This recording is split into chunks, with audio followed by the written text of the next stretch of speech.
Not quite the legendary creature we were after.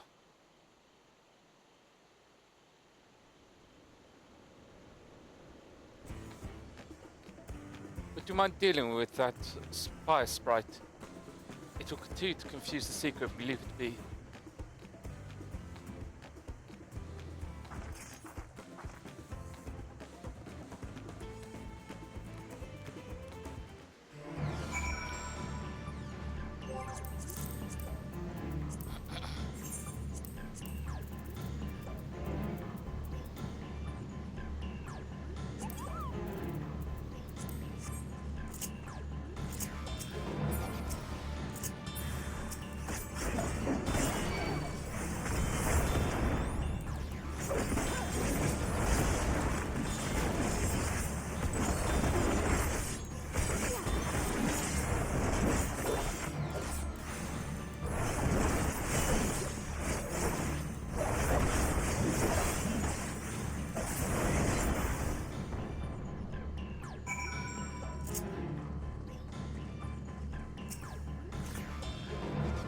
A necessary measure, I'm afraid.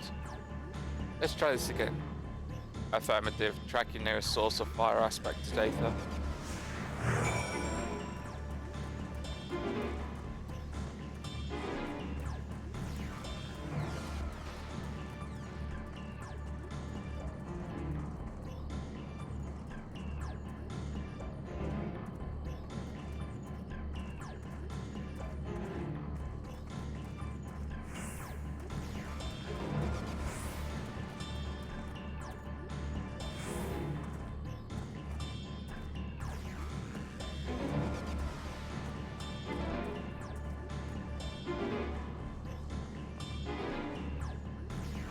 Source of fire aspected aether. Fire aspected aether located. Tracking disengaged.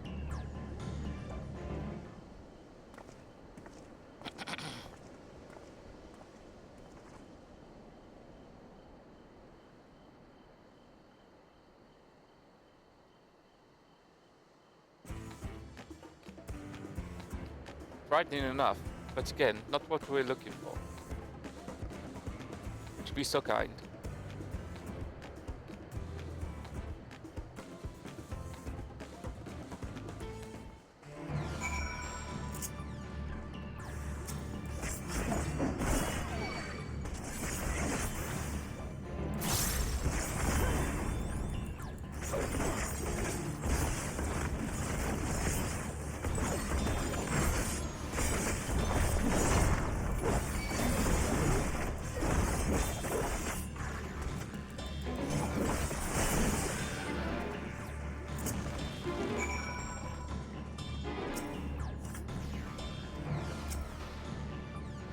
Many thanks. I'd ask if it gave you any trouble, but considering who I'm talking to. Seeker, resume tracking, and do try to point out something useful this time. Affirmative, resuming tracking.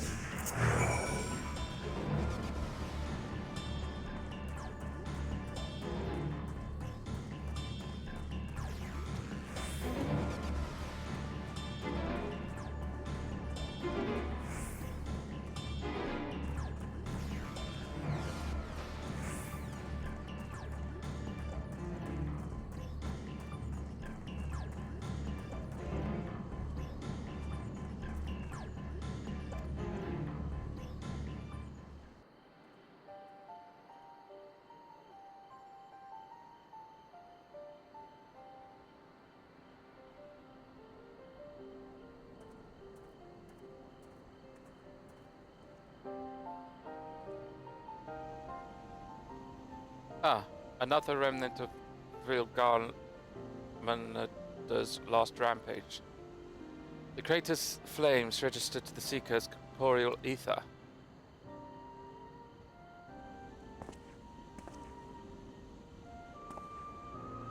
In the words of Tloliol Saga, when Vilgalmander rages out of control, its fire burns forever. Its ice does not fall,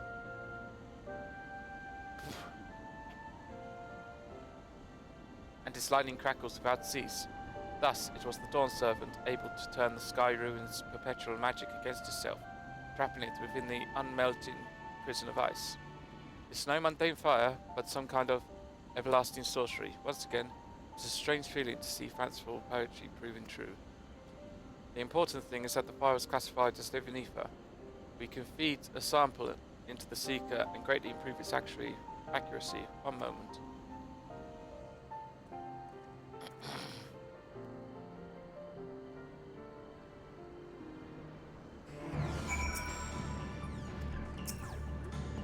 There, now the seeker should ignore any etheric signature but film Garmanthas. Had I realised this was possible from the start, then you needn't have fought those creatures at all. My apologies, it seems I still have much to learn from this journey, as a cleaner and as a guide.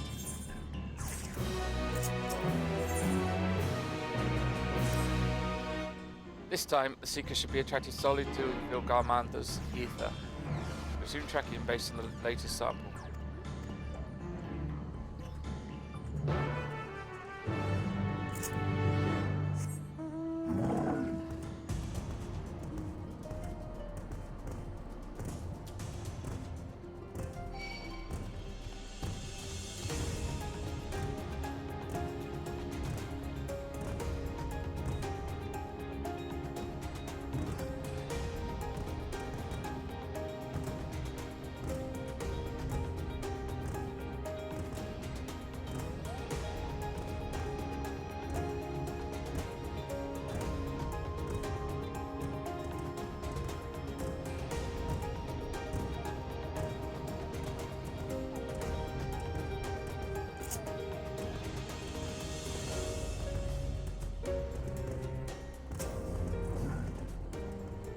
Good. The seeker was drawn directly to the Sky Ruins fire.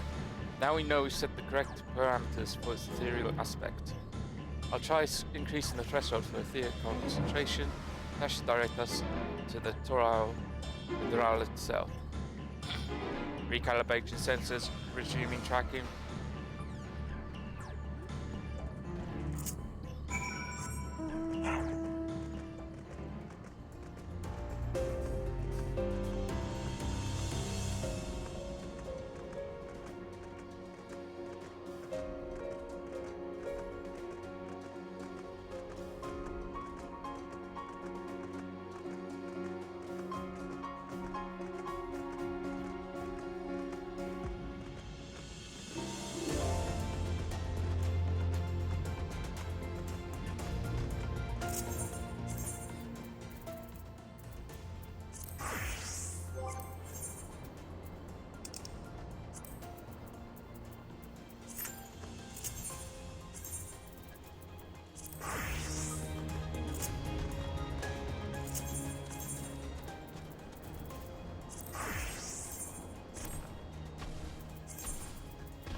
I think we'd notice if Vilgarmanda was inside this passage. Let's head through to the other side.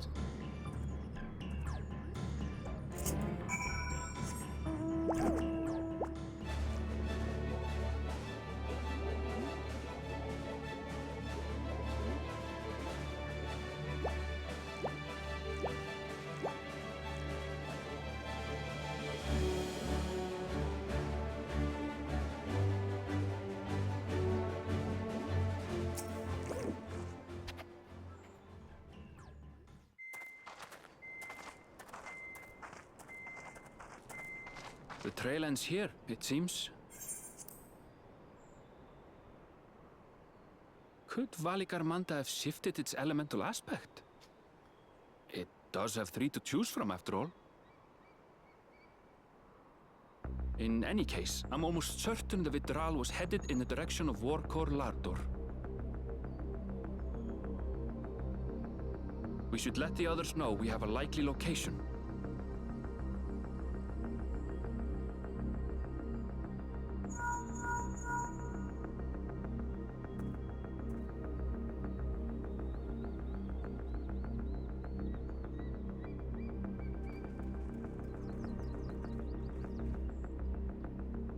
Alphino is assisting the Yokhoi with their evacuation. He thought they could use a healing hand with the injured.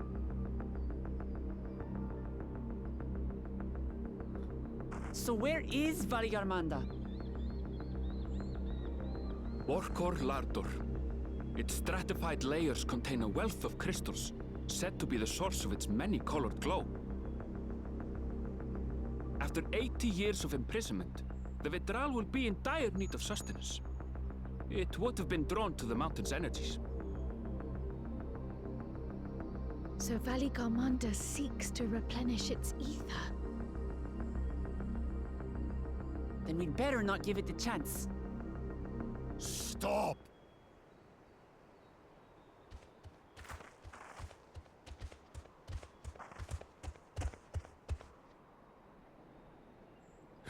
That mountain is sacred ground.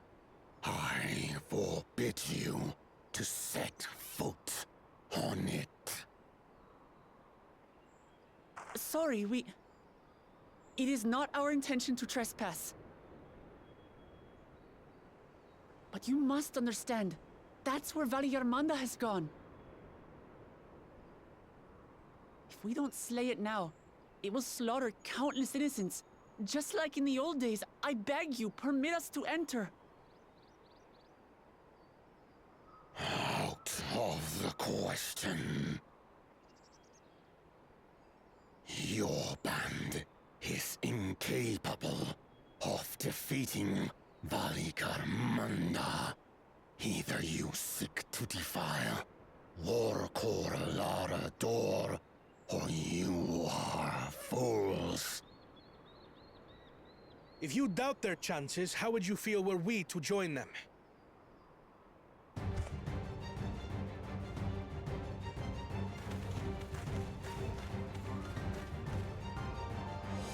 The monument to Valigarmanda's defeat bears the names of 7 heroes. With our forces combined, we also number 7.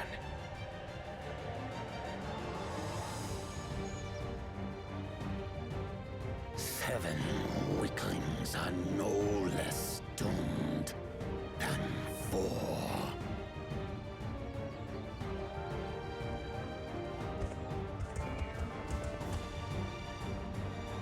Zoralcha, you've come to help as well.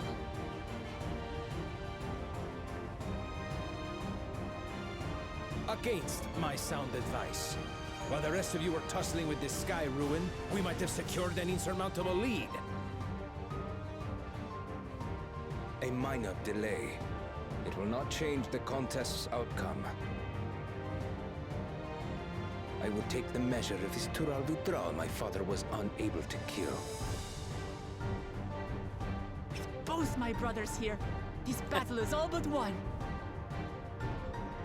Your celebration is premature. I never said I would let you pass.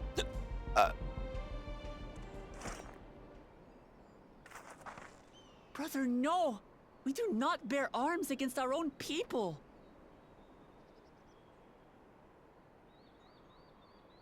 What an odd thing to say. As I recall, the inhabitants of Chir Wagur Sultan do not consider themselves members of the Tuliyolal nation.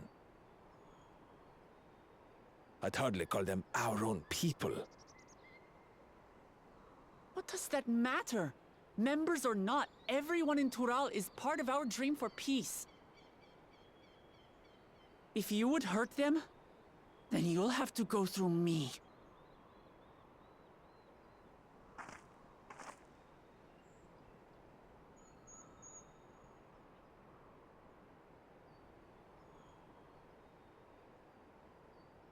She saved me. From the mountain bird. Now, then, the same eyes. Eyes of stone. Words of stone.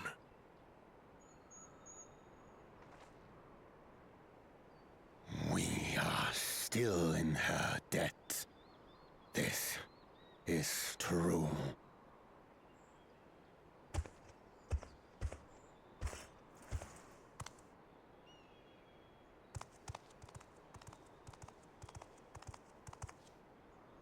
Consider the debt repaid. But do not misunderstand. We do not submit to Tuliolan rule.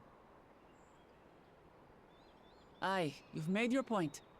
We can talk more once the contest is over.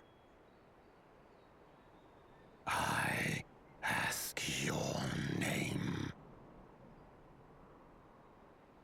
Wuklamat, protector of peace, and soon-to-be Dawn servant.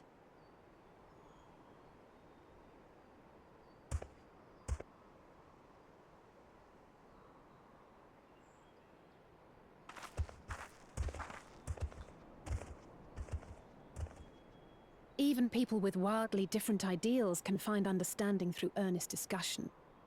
I believe that, wholeheartedly. As do I. I won't give up until we reach a compromise.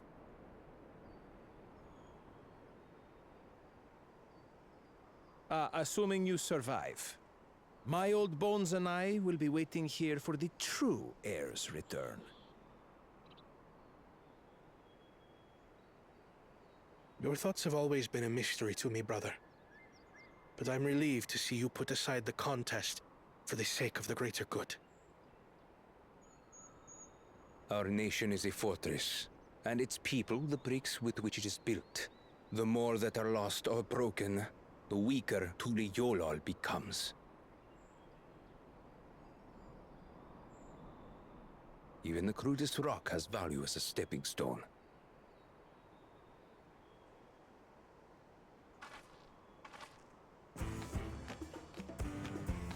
Come on, you two.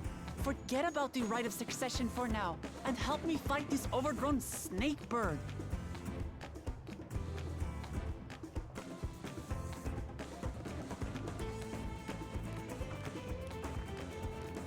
I don't care how strong the Sky Ruin may be. We're going to put this menace down for good.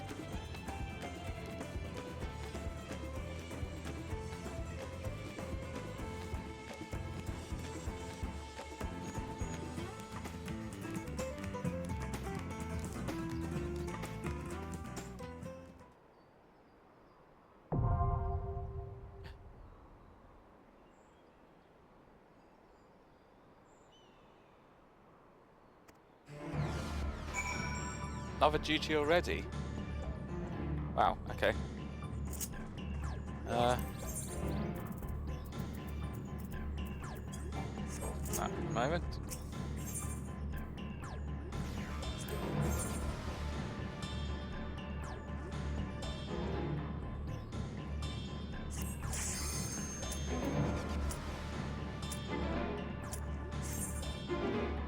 Okay.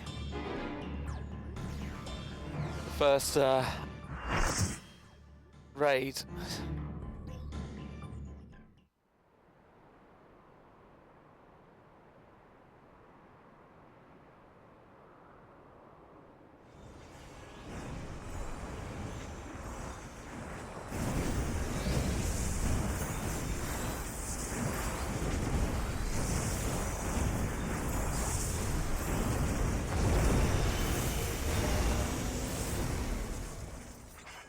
Angry beastie.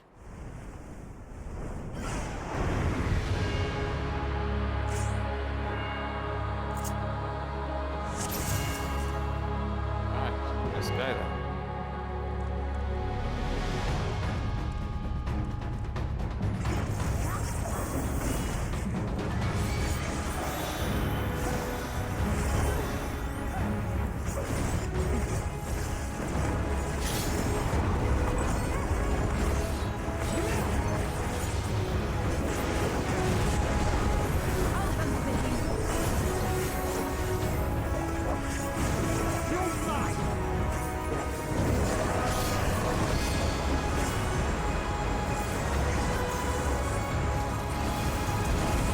Ah, no.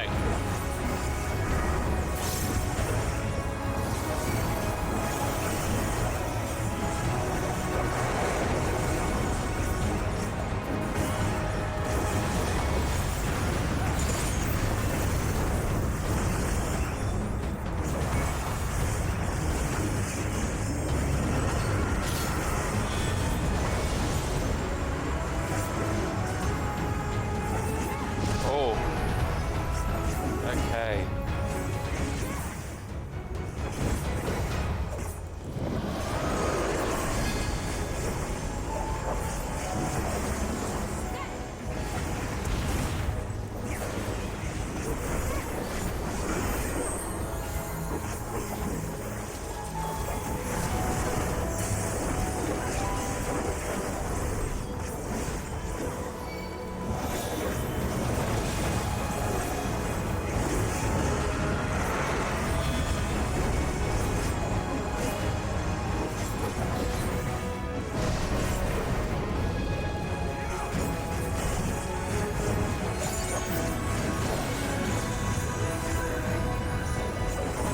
What's this?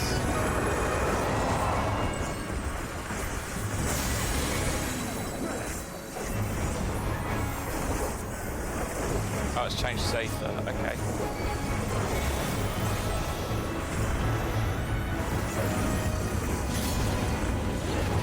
Oh. Oh, that's cool. Oh, wow. Yes, more of this, please, squariness.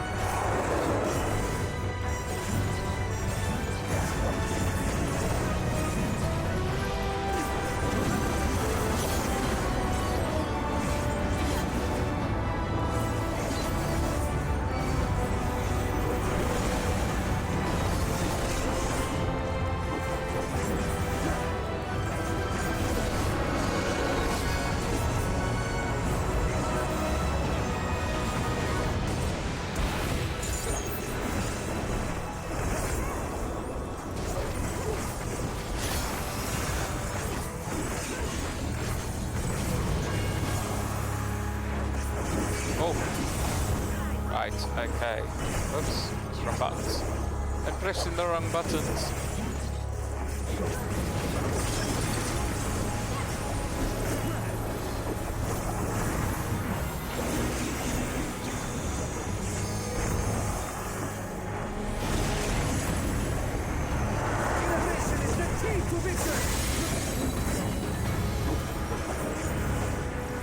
Whoa, okay. Oh, radiant starlight, become my blade!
Come on, team, we got this.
Let's go!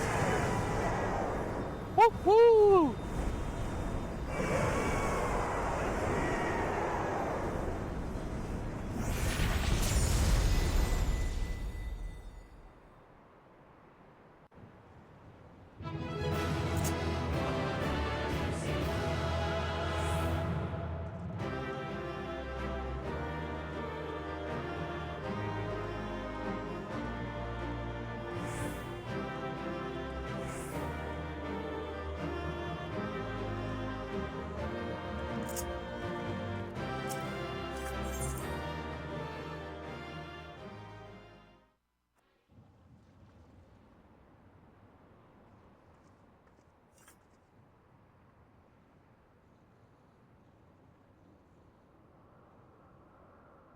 We did it. We slew Valigarmanda. A feat that even the great Gulul Chacha couldn't manage.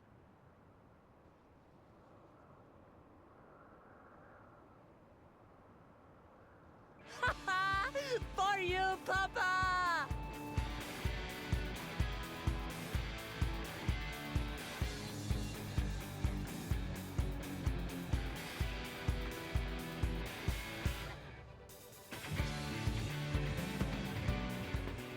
There's no denying it was an impressive achievement, but I wouldn't be so quick to claim we've outdone Father.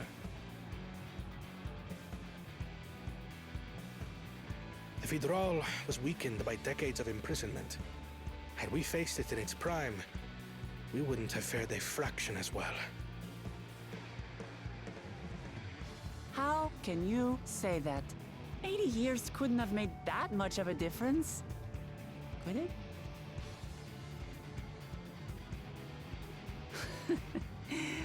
Oh, who am I kidding? Papa's still the best.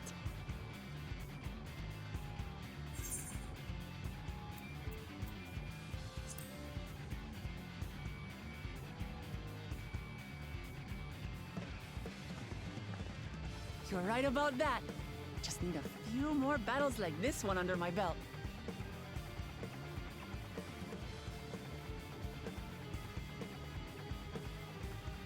The Sky Ruin lies dead, and still, I've yet to prove myself the miracle.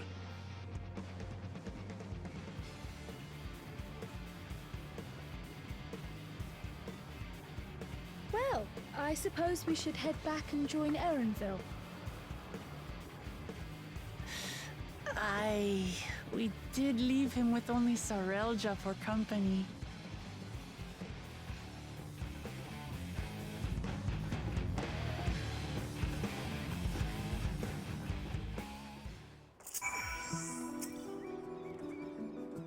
Your proud expressions speak a successful hunt. Not that I'm surprised in the least.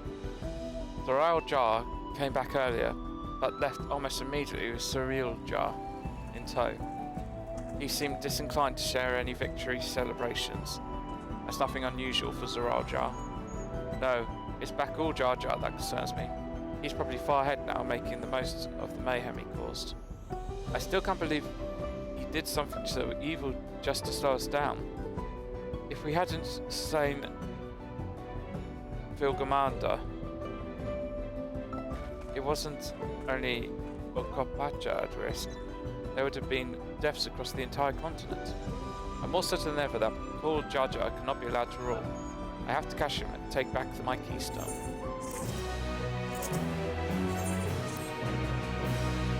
The Yokhoi must be anxious, wondering where and when Vilgarmanda will strike next.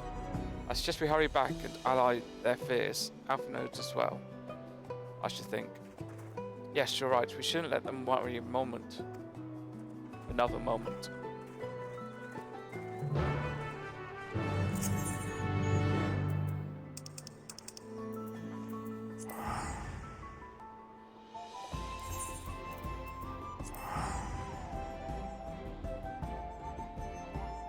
Oh, wait. Oh, that was close. Spotted the 8th current. Whee.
Before we do anything else, we should talk to Gofolo.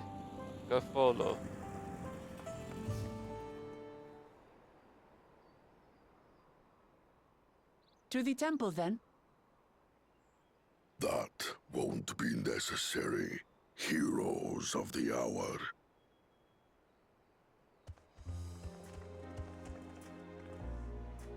Valigarmanda is no more. Yours is a victory worthy of song. We had plans for a second feat to be conducted here in town. But the recklessness of your fellow claimant has rendered them pointless. A second feat? The feat of ice. You are to fortify Valigarmanda's prison. How shall we proceed, High Luminary? What more would we test, Zulmurwer? They have defeated the Sky Ruin and saved the gods know how many lives. If they are not worthy heirs to Gulul Jalja, then no one is.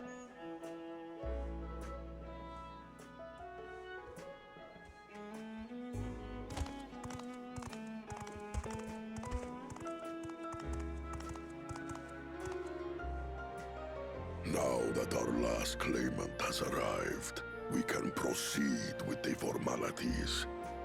For the skill and bravery the three of you have shown, I award you each a second keystone.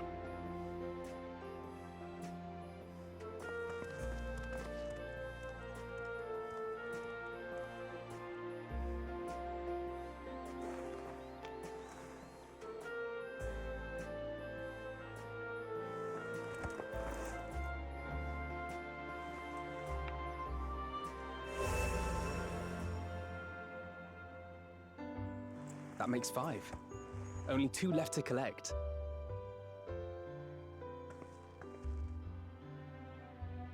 Except that one of those 5 is in Bakul Jaja's thieving hands. He will answer for that. And for losing Valigarmanda.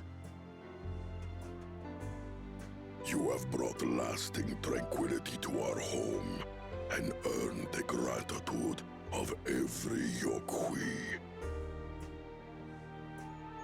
May glory and prosperity continue to bless Tuliolol as we enter this new age.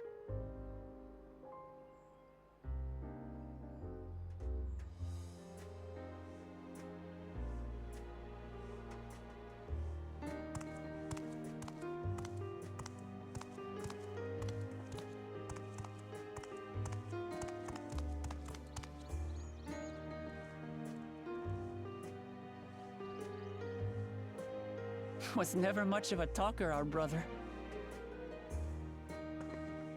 If you're up for it, you should visit the capital. I'd like everyone to get to know you and your people better. Ha! I'll consider it. If it's one of you two who claims the throne. Then you need only await a missive from Sunperch. I'll be sending out invitations.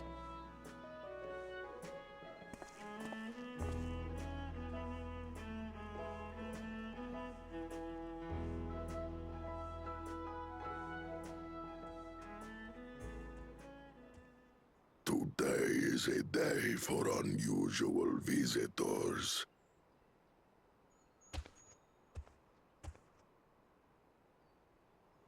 You... Woklamat, was it not?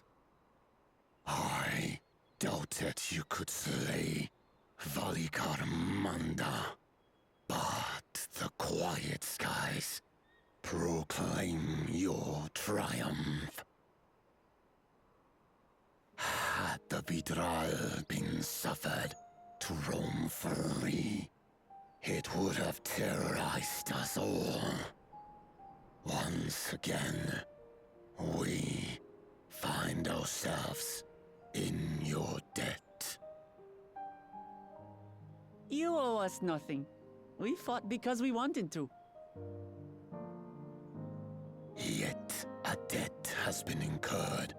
All the same, it will haunt me if I do not repay it. I wouldn't even know what to ask for.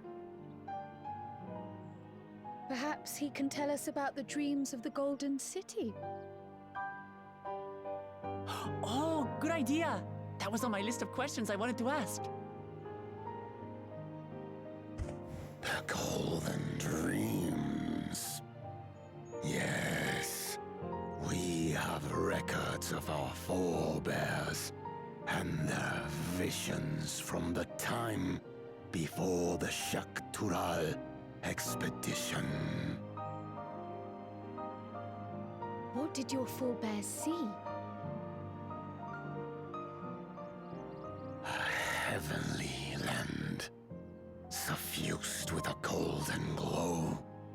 Its people lived as gods, never aging, never dying, free from hardship and conflict.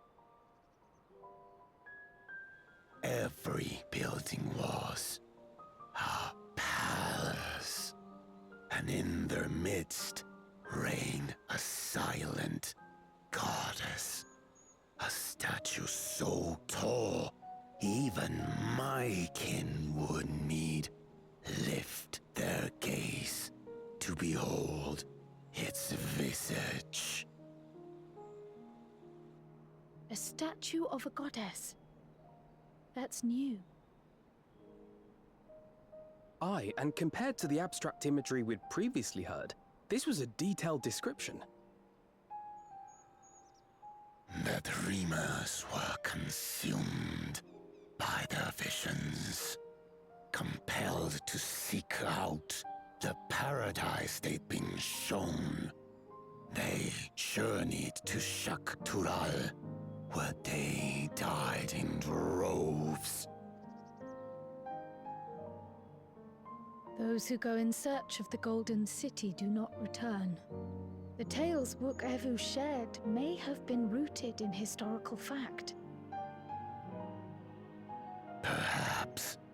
Who can know the truth of it? Once our ancestors left the forest, there were no more dreams, no dreamers. The forest? What do you mean? From the very first, the visions were set to visit only those who worked the quarries in Yaktel. But after they were ravaged by disease and saw fewer newborns, they were forced to abandon that territory. Once our people's withdrawal to Urkopacha was complete, we never again dreamed of the Golden City. So only Yokhui in that one specific area experienced the visions. Fascinating. Well, we're headed to Yaktel next. Maybe we'll find out more when we get there.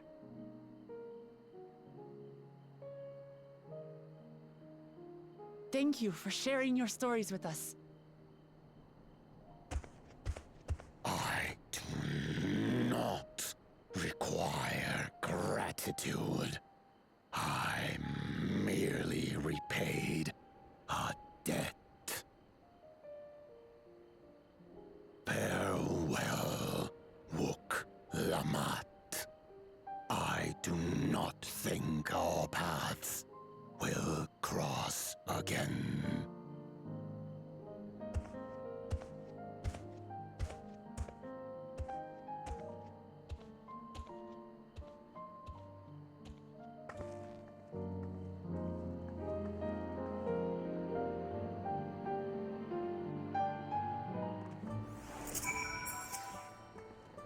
I don't think for poor Lord and his brethren have a sudden change of heart about Tulliola.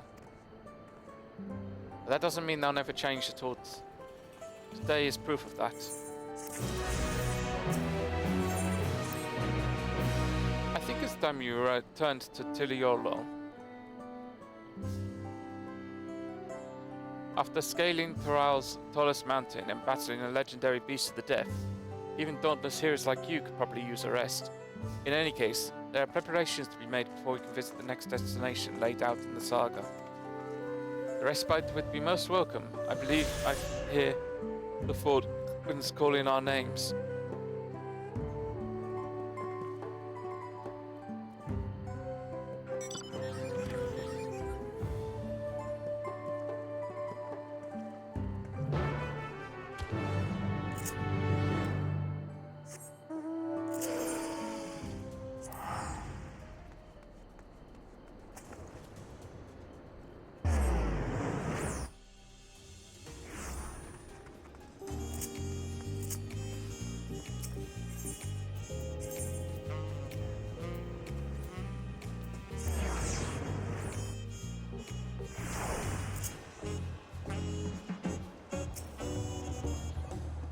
Rest well, everyone. We can meet back here later on.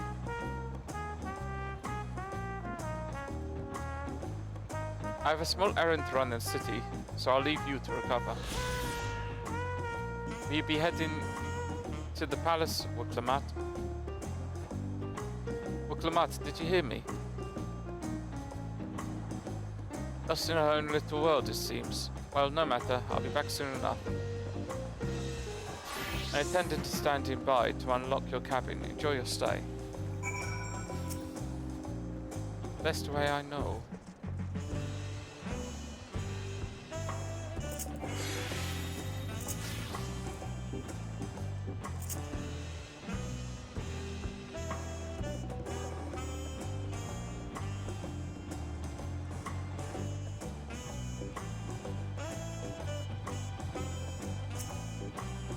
Welcome back, Mistress Yutsuya. Your cabin is as you left it, minus a light layer of dust.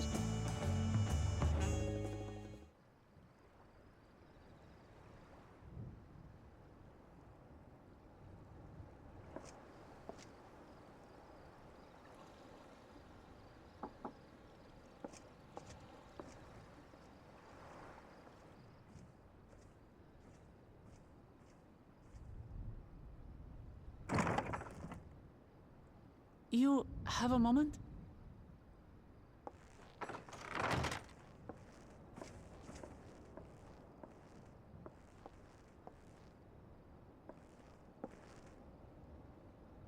There's something I wanted to talk to you about.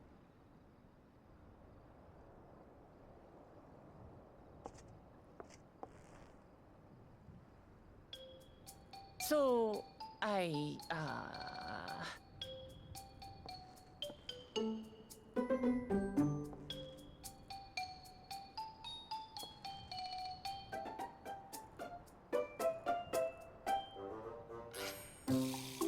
Yes?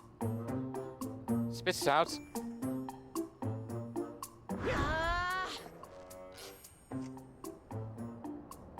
It's just too stuffy in here, that's what.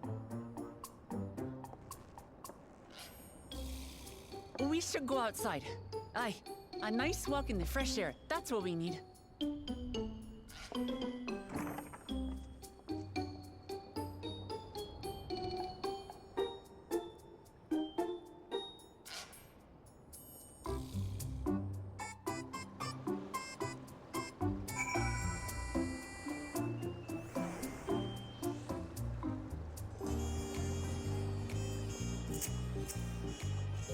Sorry to distract you from your nice, comfortable cabin, but I could feel the walls closing in.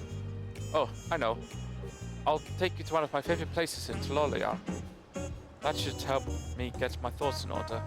We'll go to the Resplendent Quarter and make our way up from there.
Peshwa, what are you doing up and about?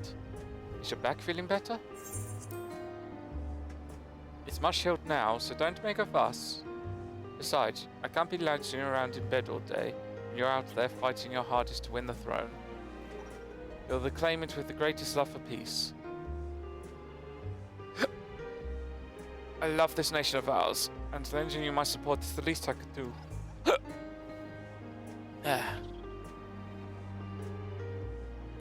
When I see you smile like that, how can I not be encouraged? Oh ho ho. There's plenty more who believe in your case. I can recruit a whole battalion of smiling faces, if you think that'll help. Yours alone is more than enough. Thank you, Peshwa. Thank you, Third Promise. I shall pray for your success in the contest.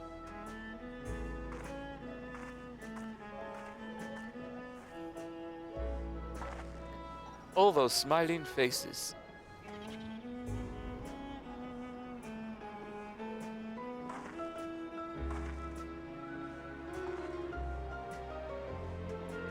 Ah, sorry Nima, I'm getting distracted.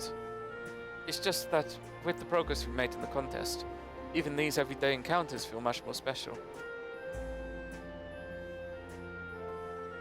Do you think we could take our time and maybe wander around a little first? Then we can head to the spot that I was thinking of.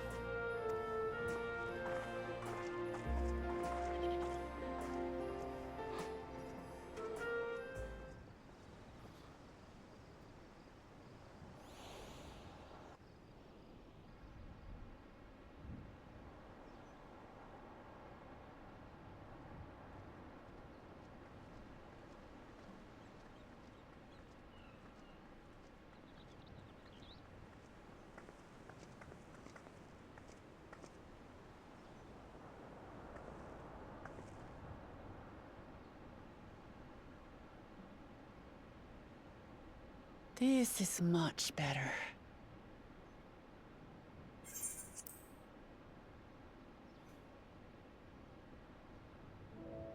I used to come here all the time when I was little.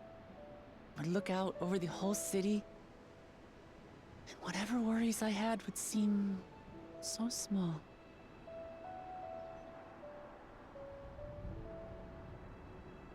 Do you remember what I said at the top of Orkor Zormor?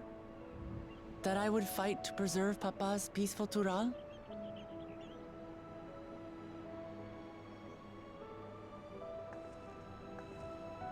Well, I've been thinking a lot since then. About what peace really means. If it's just the absence of war. And it brought to mind all the best parts of our journey so far.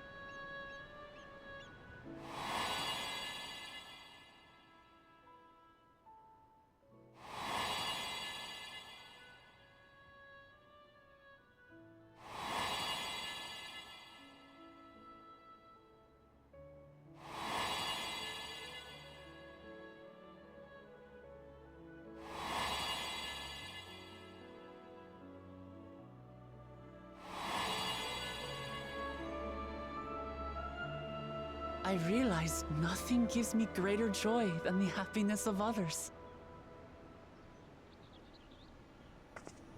Life has its ups and downs, but the company of family and friends and the music of their laughter is what makes it worth living. And as silly as it might sound, I've come to believe that those smiling faces are the best measure of peace.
I understand that making everyone happy isn't practical or even possible. But that doesn't mean we shouldn't try.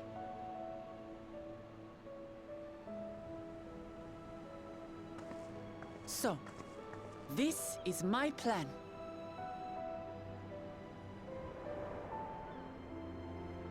When I become Dawn Servant, I'll build on Papa's peace. Our people will live together in happiness.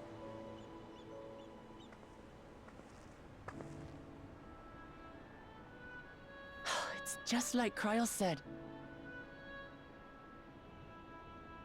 By taking the time to hear their concerns, understand their feelings, and consider how best to serve, with each passing day, I'll be that much closer to becoming the leader I want to be. It's hard for me to say how much I've changed since the contest began. But there's one thing I can say with confidence. I wouldn't have come this far without you as allies. If it wasn't for you all listening and feeling and thinking along with me, I would have never learned so much, and in so short a time. There are 2 keystones left. After everything that's happened, and imagining what could happen, are you still willing to walk this path with me?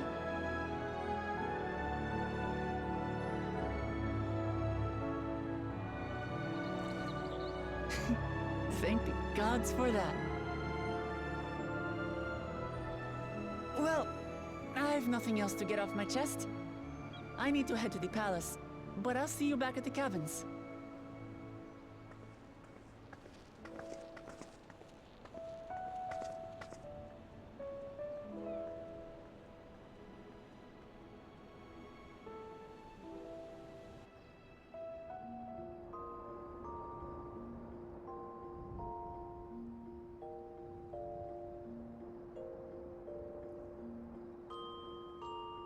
You're gonna get a vision.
You look to be in good spirits. I assume your leisure time was well spent.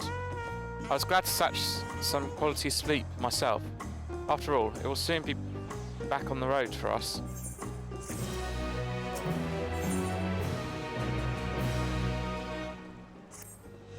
I'm sure the others will be along shortly. I do hope everyone is well rested.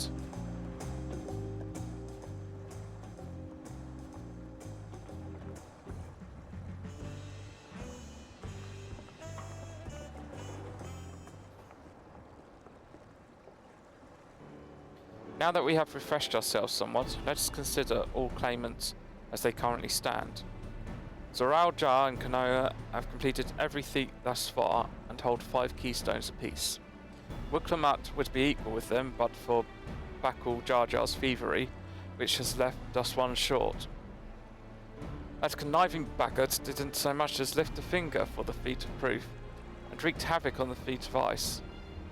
He can't have more than 3 keystones at most. You think he can simply steal what he needs to win? But he's sorely mistaken.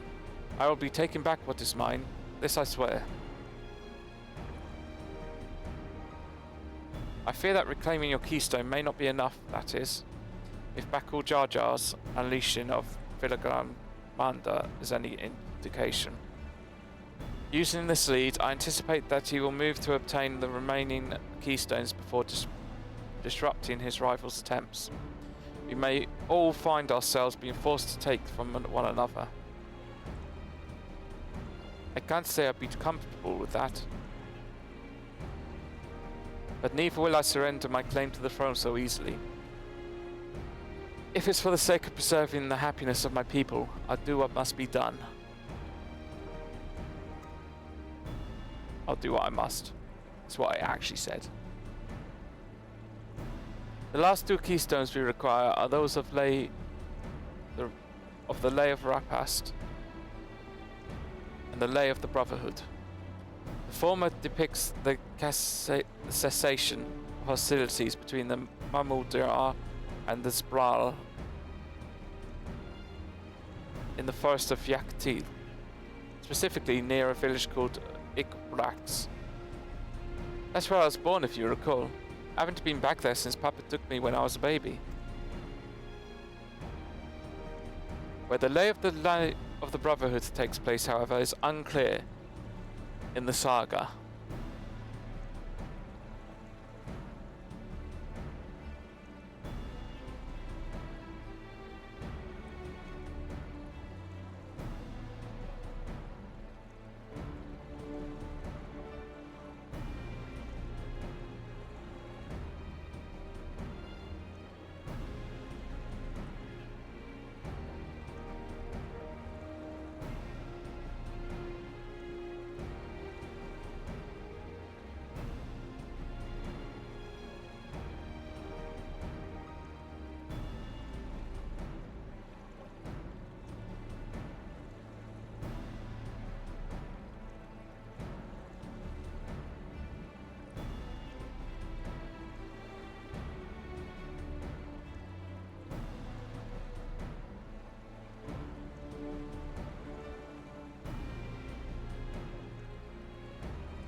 Where the lay of the land, where the lay of the Brotherhood takes place, however, is unclear. In the saga, it says that a foreign explorer came seeking an audience with the Dawn Servant, but little more than that.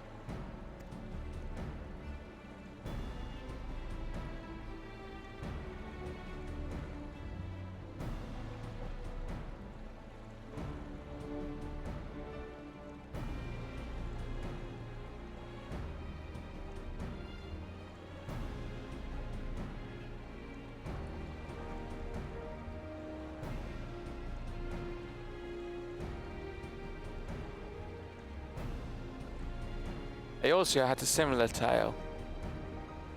The explorer Ketan Ram befriended a two-headed king known as the Ortarch before commencing his travels across Tural.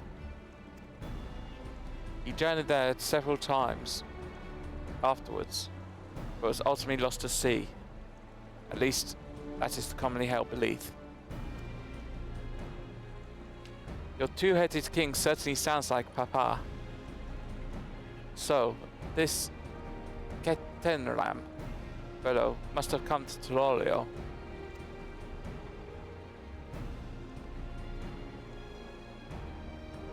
But if he indeed arrived some 80 years ago, the capital may not have been built yet. Vestiges of Yukhu architecture notwithstanding.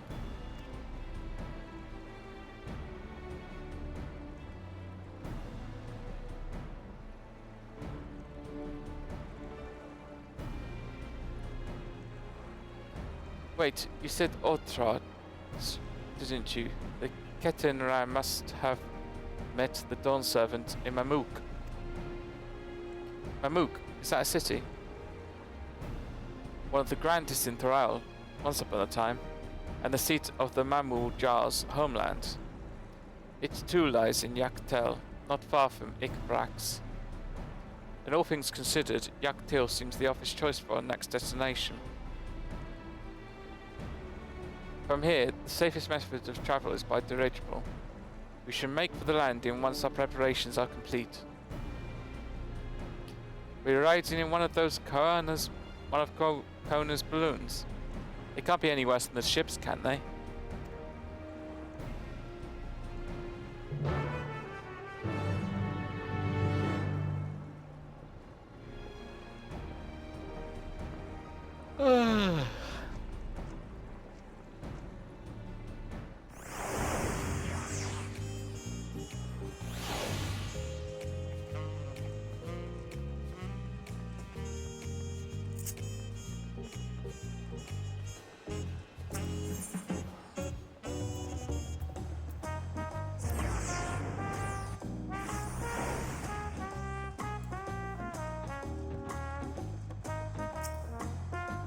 The next flight to Yaktel will be leaving shortly. Passengers are asked to keep hands, legs and luggage inside the dirigible at all times.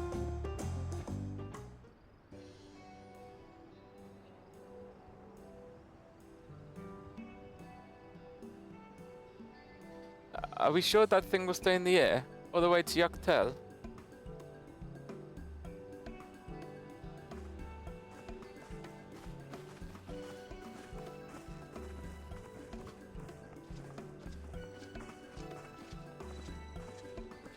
Are you ready? Bags packed and goodbye said. There's no going back once we lift off. Not that I'm nervous or anything. I'm just making sure that you're not nervous.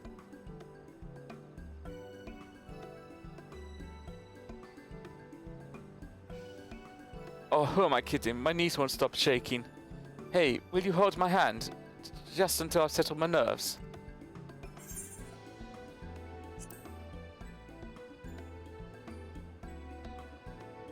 You're the nicest person I've ever met, Mima. I'll try not to crush your hand. There she is, third promise. Wait just a moment.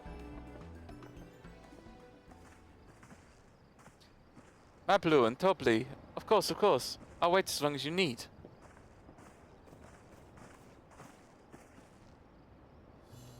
Sorry to delay you, But we were able to discover the origin of Kral's earring. Is that so? You said before that it gained popularity in Dawntrail as a protective ward for travellers, correct? That's right. We tracked it down the elderly merchant to whom first sales are attributed. According to him, the design imitates an accessory worn by a foreign mage he met at market some 20 years ago. Little did he know that charming taste of salt would prove to be a commercial triumph. A foreign mage wearing his earring could only be grandfather. Did the merchant happen to mention which market? One in Dawntrail, to where it seems you are already bound. What luck! Then I shall seek my next clue once we arrive. Is it mere coincidence that my grandfather that brought my grandfather there, or it's another discovery to look forward to?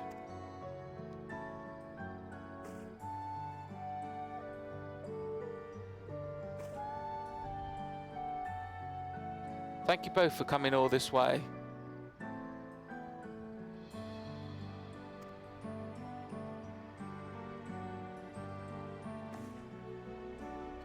Anything for third promise. Good luck with the rest of the ride. Thanks. I won't let you down. I just got to board this dirigible and I'm as good as there. Last call for passengers to Dawntrail.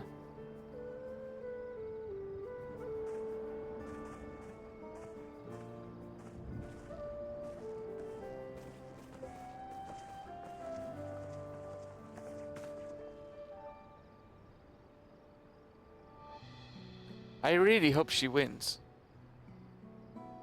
Dawntrail will test her mettle without doubt.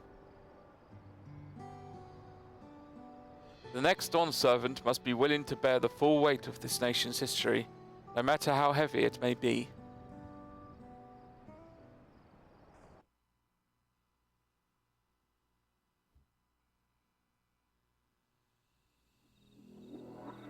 The fierce Shepral hunters who laid claim to this land call it the Azure Forest, Dawntrail. Battered by meteors in ancient times and colored mesmerizing shades of blue and green by nature, it is easy to understand why the place is so named.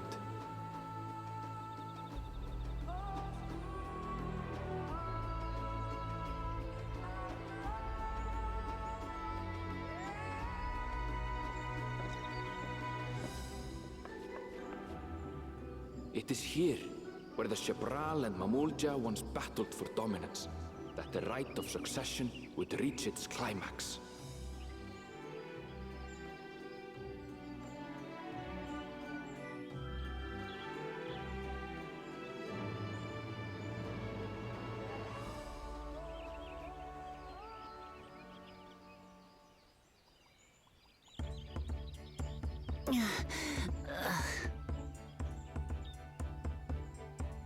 Are you all right?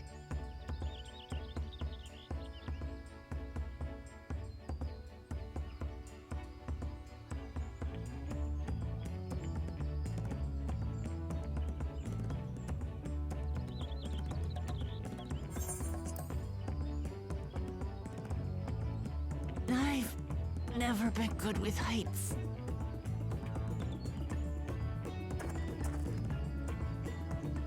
The vegetation is far denser than in Cozumauca.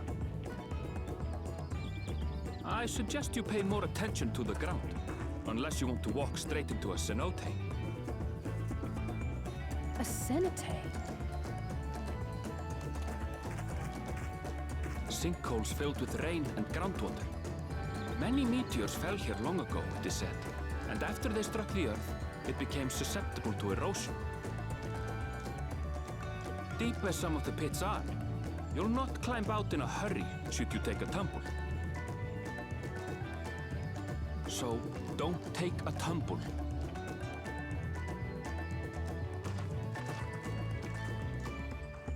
It was one time. Is the Shabral community depicted in the Lay of Repast close by? Aye. We need but follow the path a short way west. Right. I can't stand here with my knees knocking forever. Let's get going.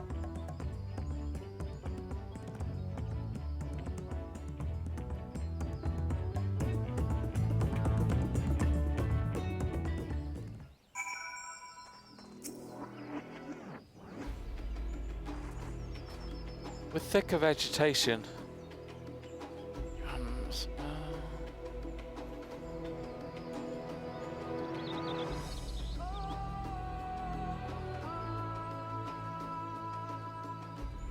With thicker vegetation comes reduced visibility. I advise you keep someone in sight at all times.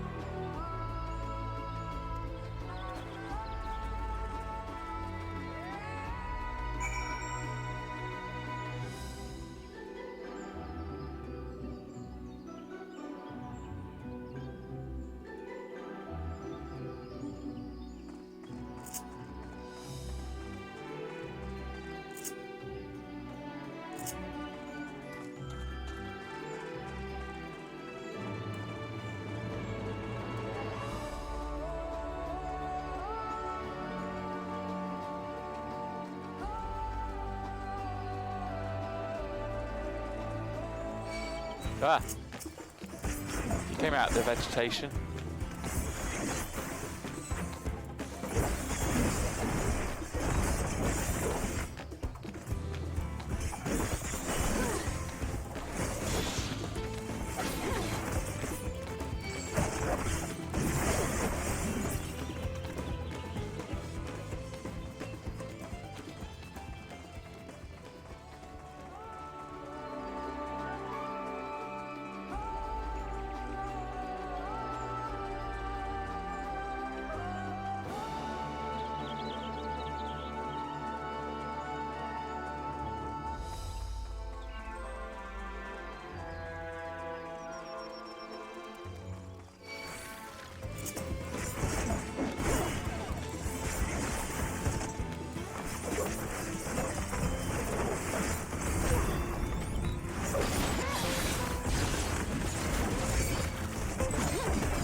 Good, everyone's accounted for. Ikbrax is up ahead. Let's be on our way.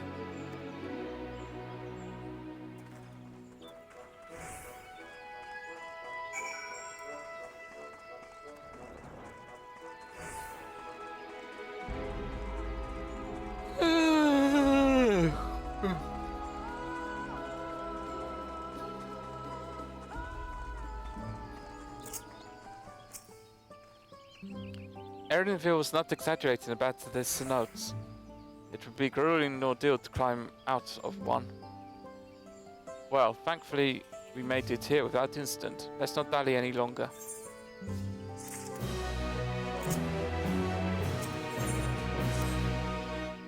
Ready to head on in?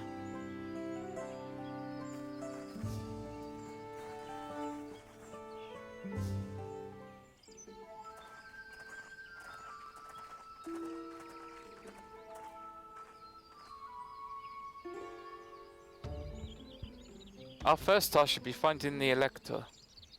Hopefully our relative tardiness will not reflect poorly on us.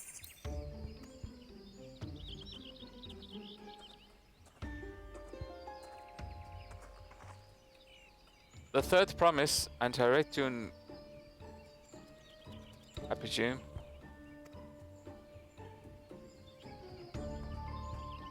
You presume right. I seek the Dawn Servant Selector.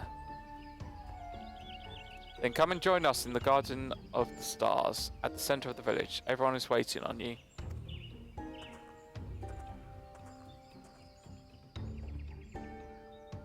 Everyone? Who might that be? There's but one way to find out. Come on, let us follow him.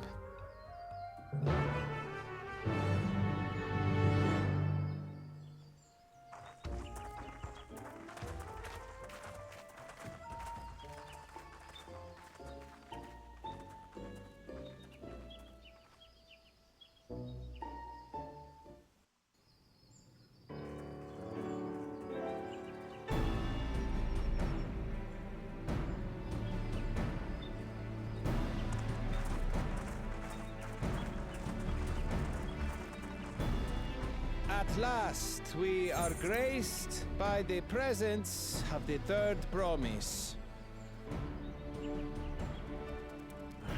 If I'd known we'd be waiting on your mangy hide, I wouldn't have bothered with Ligarmanda in the first place.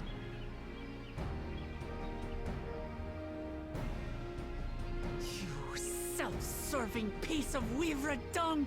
Do you have any idea how many could have been hurt? Now that we are assembled, let us begin. My name is Hunmuruk. As a Brash Rash, I have the honor of serving as a lector on behalf of my people.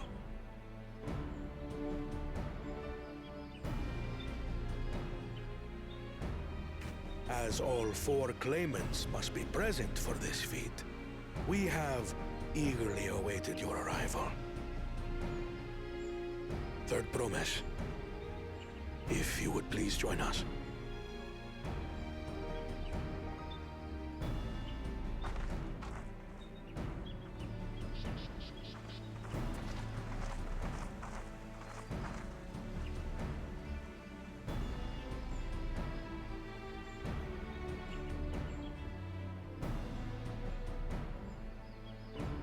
Thus far, you have faced each other as rivals. The feat of repast, however, will test your cooperation. You must complete this challenge in teams of 2. What? You expect us to work with one of these weaklings? Be warned. Only the triumphant team will receive keystones.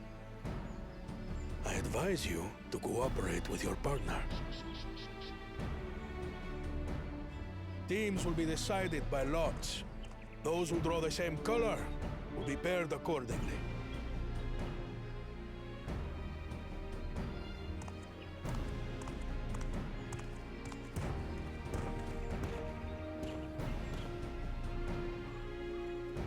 Twelve forbid Wuklamat is paired with Bakul Jaja.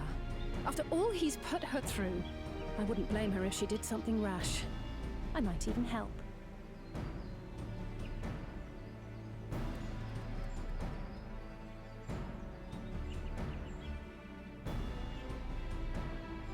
Claimants, please present your colors. I have red.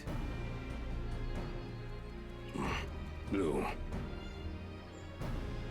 On separate teams, then. And the rest? Red. Which means... Together again, as fate would have it. Victory's as good as ours. With our claimants thus paired, so too is their opposition.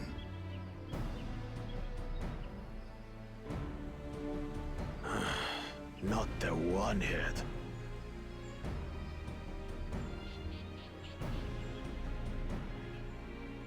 Listen well, for the trial that awaits you is as follows. Each team is to prepare a sample of traditional Shebrol cuisine. Shibruk Pibil.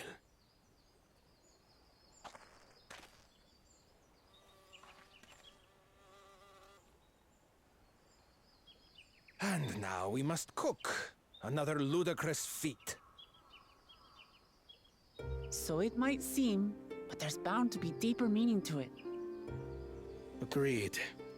Given that the very future of our nation is at stake, all parts of this rite must have significance.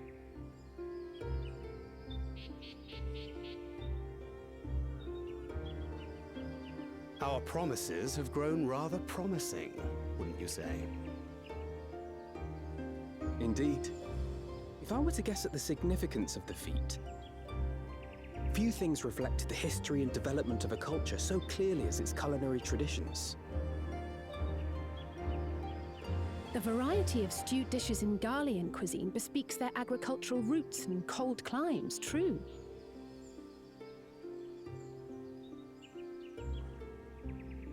The peoples we've met on our journey, they've all had different practices involving food and drink. The Hanuhanu replenish their magical energies with reeds, while the Pelupelu have turned their fondness of beverages into a living. So basically, to know a people's cuisine is to know something of their ways. With each feat, we have deepened our familiarity with a given community's history and culture. Is this what Father intended for us all along?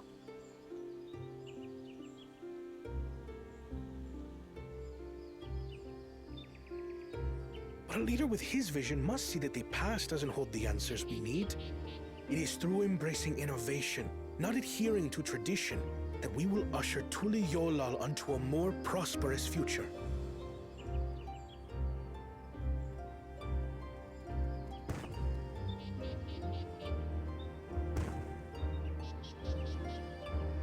The rules are simple. The first team to prepare and partake of satisfactory Shibruk Bivir will be deemed victorious. You will be judged by your sample's taste and appearance, as well as your adherence to appropriate cooking techniques. Kitchens have been made available for your use. Note that you may be asked to retry should your dish fail to pass muster. Let the feat of repast begin.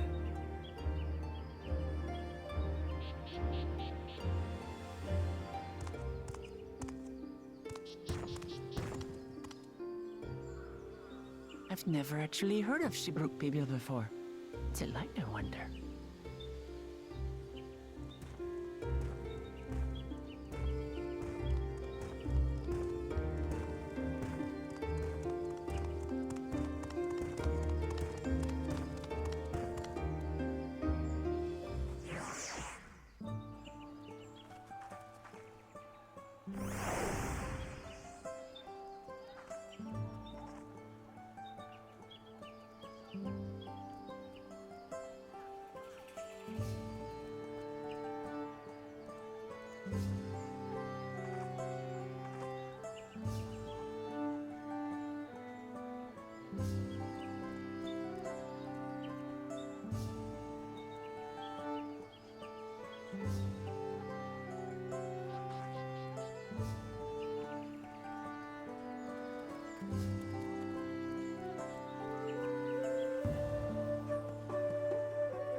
How fortunate that this feat's unique stipulations have frustrated Book Jar Jar's attempts to delay us.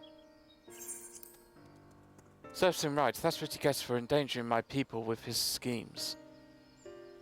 Why doesn't he just compete fairly? He's plenty strong, and obviously has a mind for strategy, twisted though it may be. I'll never understand him.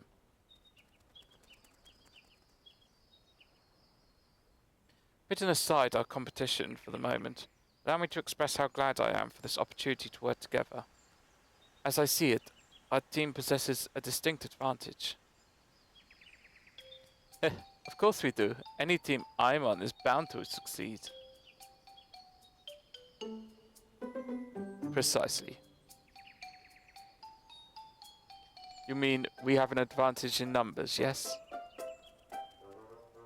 Our competition has a team of 6, 2 claimants, Sarajao, Bakujao's lackeys, whereas we are a team of 9. That's 3 more people we can mobilize.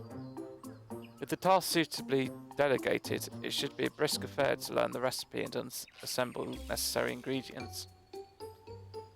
Too easy. Well, we mustn't be overconfident, lest we make a careless mistake that could have easily been avoided. Our first order of business should be determining the recipe for Shibruk people. We can hardly gather ingredients for a dish we know nothing about. Given the nature of this feat, Asking for answers directly may prove less effective than simply observing the daily habits of the Zabral people. Let us gather here once we have seen what clues this village has to offer.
That one's called archichoked. We must use it to add a bit of colour to our most popular cuisine, but its medical benefits are significant as well.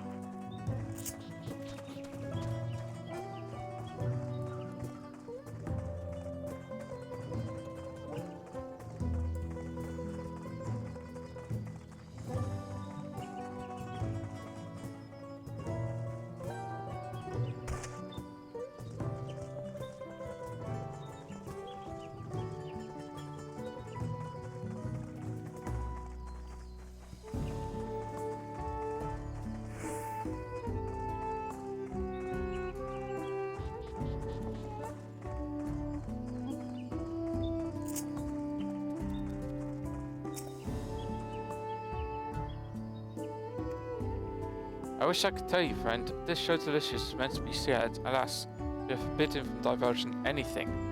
Orders from Muruk himself. But your mentioning it has given me a fierce craving. I only hope there's still a brook to be had at the market. Wink.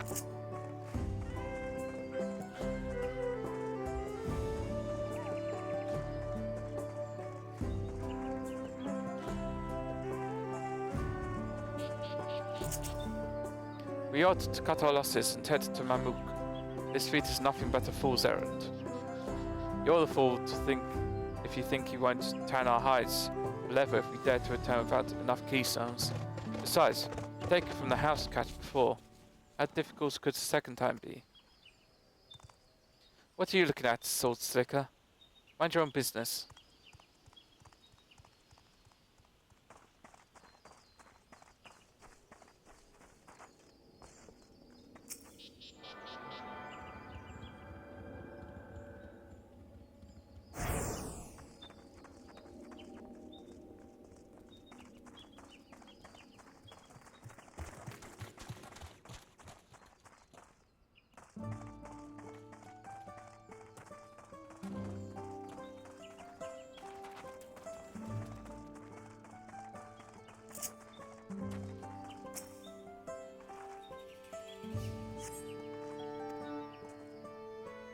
Oh no, it appears I've gone and dropped my Jatika banana peel. I could barely see it for all the steam issuing from my underground oven. There's nothing like enjoying a tasty banana while you use the leaves in your cooking.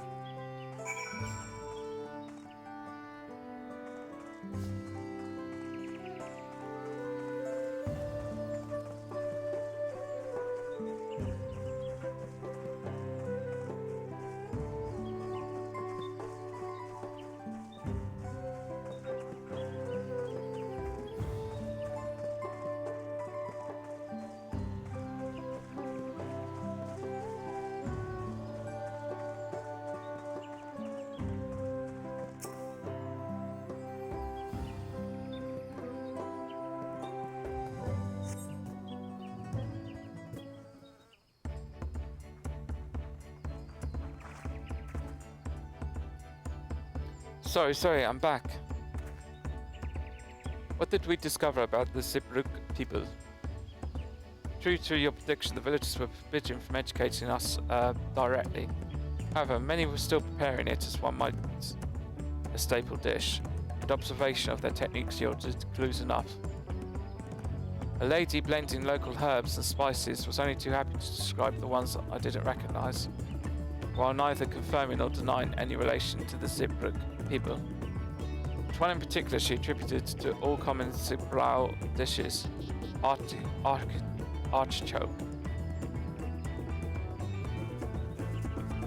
she called it. I see then, if Zibruk people is indeed a dish as ubiquitous as Alphinaud's claims, we have confirmed our first ingredient. Meanwhile, did you observe the cook burying bundles wrapped in the leaf of najul or banana in certain localities? It would seem to the use of subterranean ovens is commonplace. I saw the same. I think we all know what's inside those bundles then, don't you?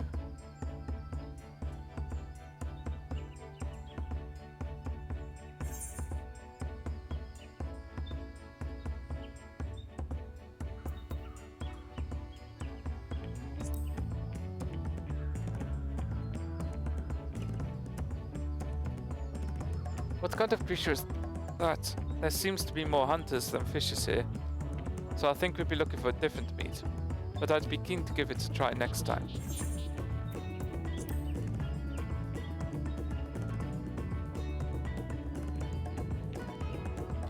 As would be expected of a dish called Zibruk people, indeed. So to summarize, this dish has one Ibruk flavored with a combination of spices that includes akote and steamed underground within najul or banana leaves. Given our assumptions are correct, we must now learn where and how to procure our ingredients. As a staple cuisine, its ingredients would be close at hand, which is why Thancred and I scouted the surrounding forest while you were all exploring the village. Between the local vegetation and wild Ibruk, we should have everything we need in regards to meat and spices. Heh, leave it to Master Gleaner.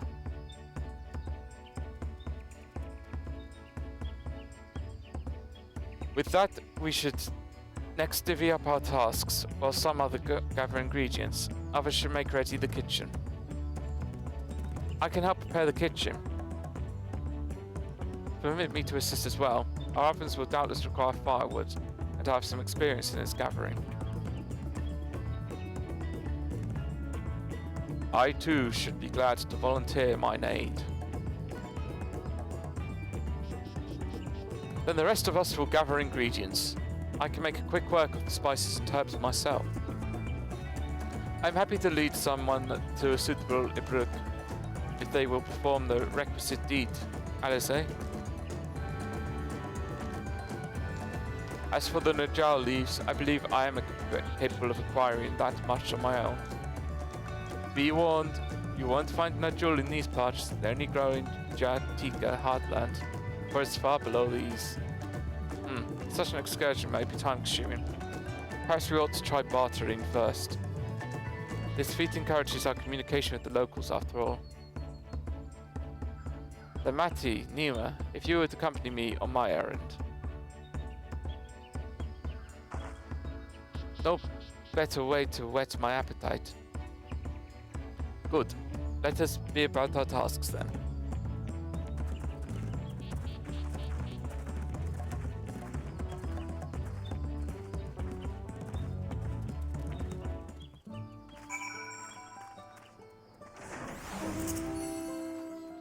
Come on, let's go and get these Najul leaves.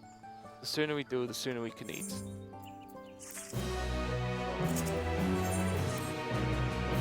Let us see if the Najul leaves to be had in town. Perhaps the cook Oriange mentioned might be persuaded to spare us a few.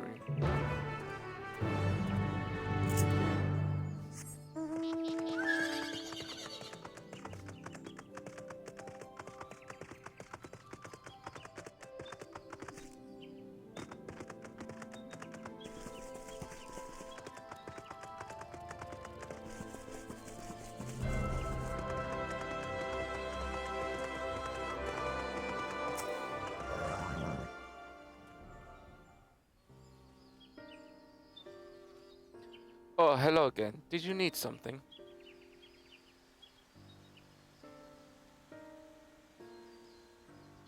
That jewel leaves for purposes other than the brick people, naturally.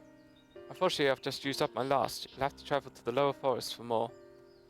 Go Magic Grove is the best source of the finest that jewel leaves you'll find. Wild variants you sometimes see in city markets can't compare. I see. I'd hoped to avoid such a lengthy venture, but if there's no other way to obtain our ingredients, then to the Jatika land we shall go. Allow me to save you the trip.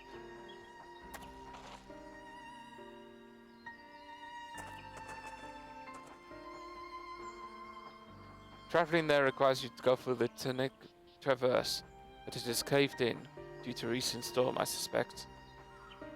What? But that means we can't get our new jewel leaves. But we can, can't we? There are no other way of procuring them. You would have suspended this feat, or else altered its objective. Perhaps. Anyway, I apologize for the interruption, but having overheard your conversation, I felt compelled to chime in. That's very kind of you. Any last minute advice you'd be willing to share? Only to undertake the feat of repast with an empty stomach. You may find the Brook Pibble to be a delicious but daunting dish to finish. I can't wait.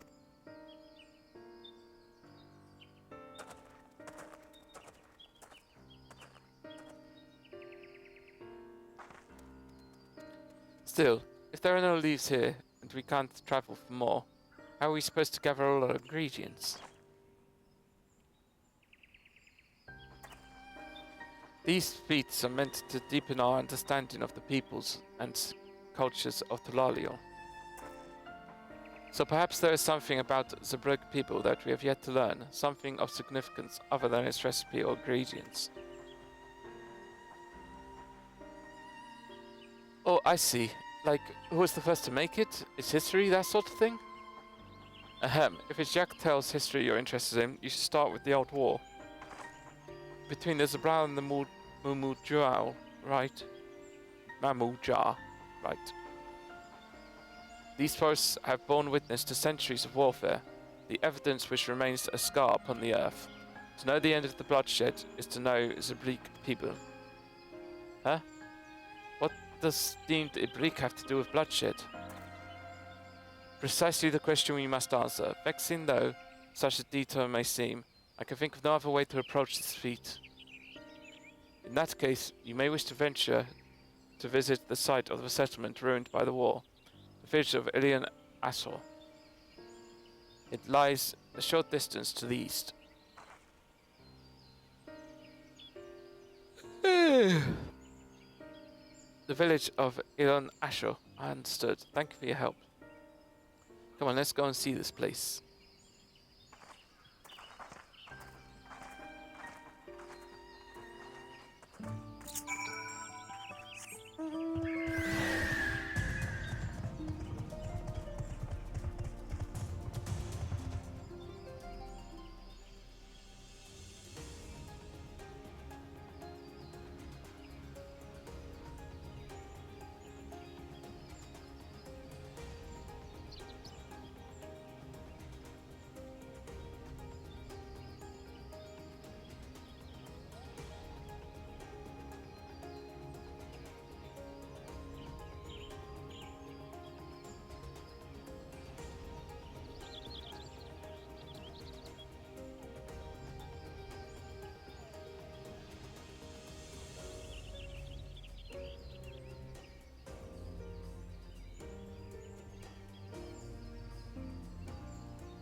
The village of Illumastor must be further east.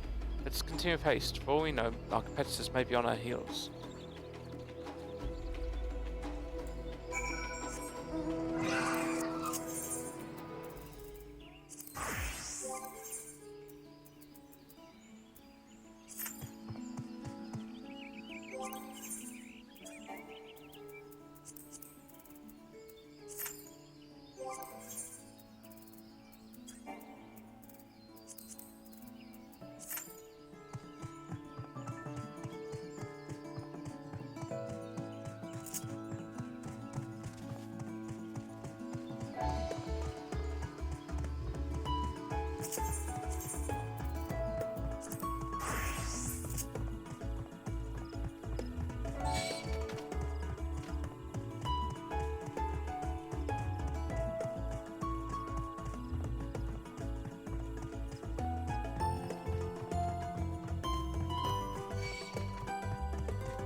So, this is the village of Ilin Ash, or what's left of it. It was a place of life and light. My great-grandfather called it home, in fact.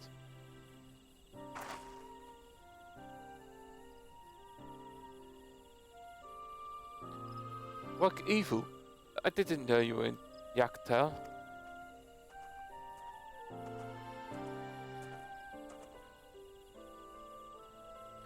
I was picking up lumber from Ikbrax when I heard the third promise was on her way to this site of deep historical significance. I immediately saw another opportunity to be of service and so followed you here. Work of you is a shipwright who came to our aid during the Feat of Reeds. A pleasure. You're a member of the Third Promises Retuin, eh? I presume. For the moment, I suppose I am. My name is Kona. Pleased to make your acquaintance. Kona. Now that's a good name, a familiar name. Where have I heard? Kona, the second promise of Talalio. To think that I address the Dawn Servant's own son as some common retainer, such disrespect cannot be excused. Please take up your gun and... Oh, come on, not this again. I take no offense, so please do not dwell on it. Alright, then I shan't dwell on it. And right on cue, he's the least consistent. At least he's consistent. I understand you wish to learn about the Brek people. While I'm forbidden by the Zabrakaraks to divulge any information regarding his preparation, I'd be happy to share what I know of the Yaktal's history. We'd appreciate that. In its most basic sense, the conflict between the Spral and the Mumul Jarl was one of land. The Mamul Jar live in the lower forest, where the thick canopy obscures the sun and soil, and the soil is unforgiving in crops. This drove them to cover the upper forest, the home of the Spral, and they launched a determined campaign to seize it for themselves. Its advantage ever favors high ground, and the Spral forces held the upper hand against the invaders, rebuffing them time and again.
But as the state of this village would attest, the tide eventually turned. What brought it about? Something you know all too well, blessed siblings. You must understand, the Mumu Jar were once people as much at war with themselves as they were with others. The Hubigo, Bunewa, and Dopro each sought to assert dominance over the others, even as they engaged the Zabral in battle. In an effort to strengthen the bonds and discourage infighting, Ibugo and Bunewa leaders arranged a marriage between their children. However, this political measure altered the course of history in no ways one could have ever imagined. It was unbelieved that partners of differing clans could not have children together. But then it happened. A child arrived who shared the blood of Ibogo and Bunwa both, the two-headed Mumu Jao. Blessed with tremendous physical strength and the magical prowess, he grew into an almighty warrior before eventually arising as the first Ultrach ruler of all three clans. Such qualities would dispose anyone to the leadership, character notwithstanding. Under the Ultrach's rule, the newly united Mumajar became a force to be feared. The war soon came to a head.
I think it's best you see the results firsthand. Let us witness another battlefield from that time, and then I shall continue the tale.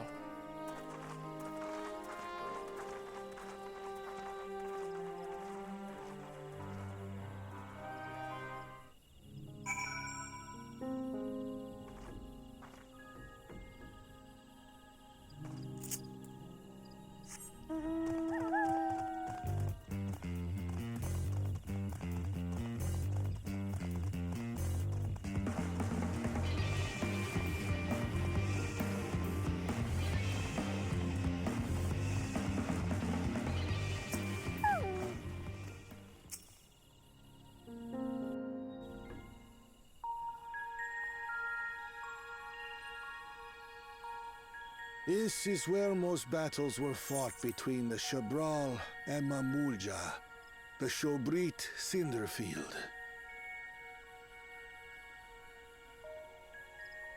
A field of cinders, indeed. How fierce their clashes must have been. The war over these lands began after the Yorqui's departure some 500 years ago. And for 4 centuries thereafter, the two enemies repaid violence with violence. A constant stream of minor skirmishes, punctuated by massive slaughter. Until Father ended their endless conflict 80 years ago. Accompanied by a retinue of only 6, the Dawn Servant opposed both armies and brought the fighting to a standstill. First they sealed Valley Armanda at full strength, and now this. It was during this armistice that both sides gathered for negotiations at the Dawn Servant's behest.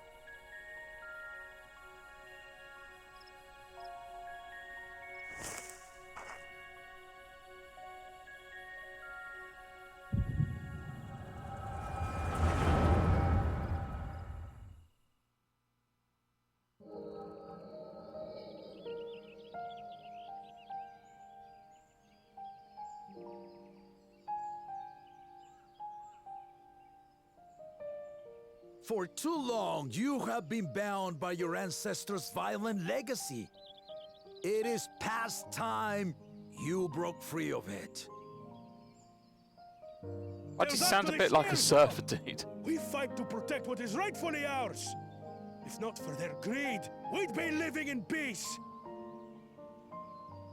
Buff your tails and scurry off, then. Cowards like you ill deserve the bounty of this forest. Even should one of you succeed in vanquishing the other, your triumph will last only until a new invader arrives. Tell me, do you know of the vast continent that lies far to the east, where numerous nations vie for dominance?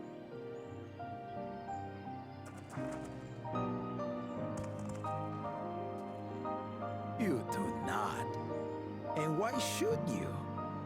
Affairs beyond the salt we have no intention to cross are of no consequence to us.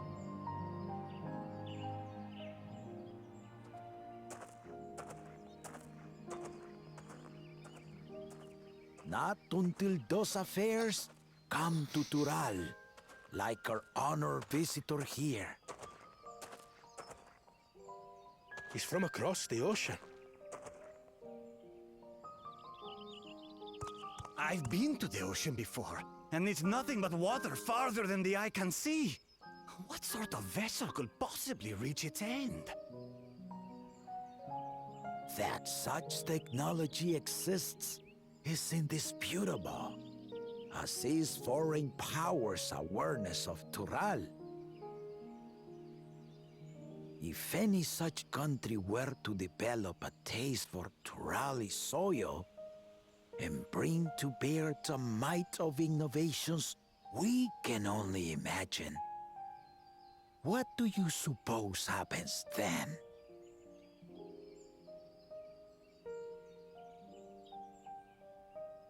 You do not know the warlords of the East, but you know that if they came, they would not settle for a single forest. By joining hands, we might create a unified front, an alliance capable of repelling them or any other foe. There is no greater proof of these than my companions and I. Alone we are weak, but together we triumphed over Valigarmanda.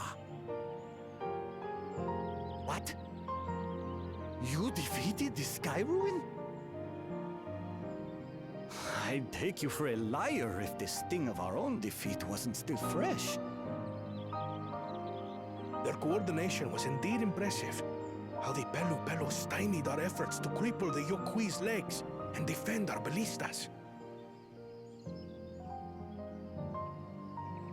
And when we withdrew to strike again from a distance, the Hanu called the winds to make our arrows miss their marks. In seeking to exploit their weaknesses, we only subjected ourselves to their strengths. Those strengths are born of cooperation. The guiding principle of the nation we envision.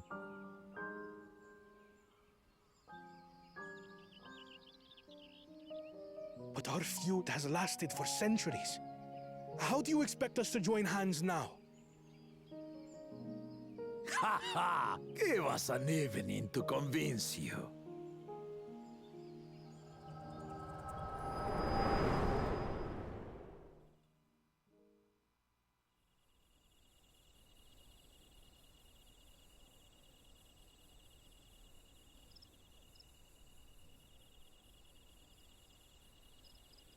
And so began that legendary banquet. One would not expect sworn enemies to abruptly drink to each other's health, and, indeed, a tense silence hung over the venue. But then, the Dawn servant called for the exchange of traditional cuisine. So it was that the Mamulja partook of spiced meat, and the Chebral steamed najul.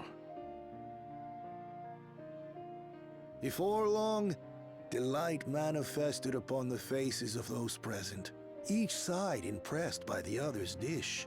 Seeing this, the Dawn servant laughed and declared once more. Their flavors, he said, would be even better combined, and he proceeded to help them prepare the new creation. That's Shibruk Pibil, I'd wager. It is a marriage of Chebral and Mamulja cultures, and proof of their newfound cooperation. The Dawn servant had asked for a single evening, but the feasting is said to have lasted 3 days and 3 nights. So delicious was their repast. In the end, a peace accord was reached, and the Dawn servant's words at that time still illuminate our way forward. Ignorance begets a strife. Understanding begets fellowship.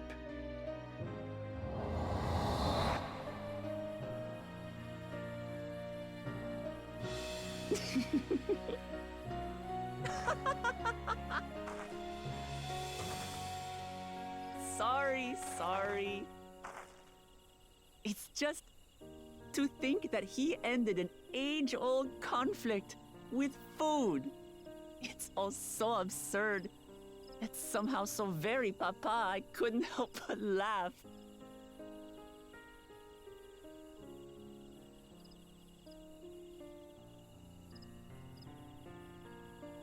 Ignorance begets strife. Understanding begets fellowship. Now then, I trust you understand the significance of Shibruk Pibil and the history it has written. Absolutely.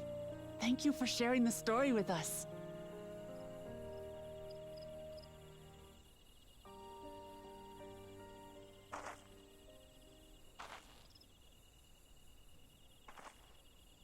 What's wrong?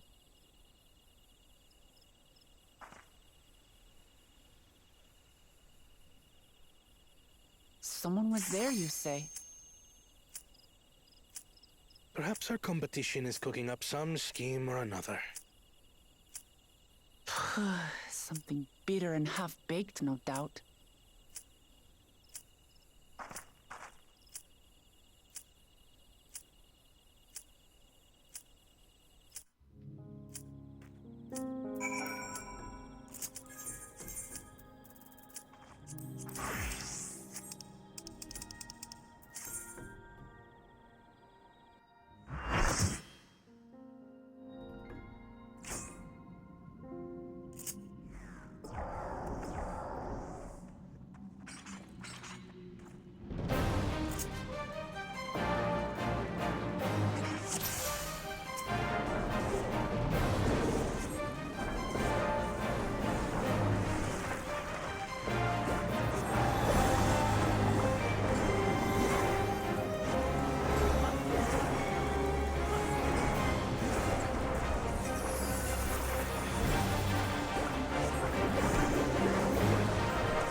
Papa really did live up to his words. He traveled the land and learned about our people's myriad cultures.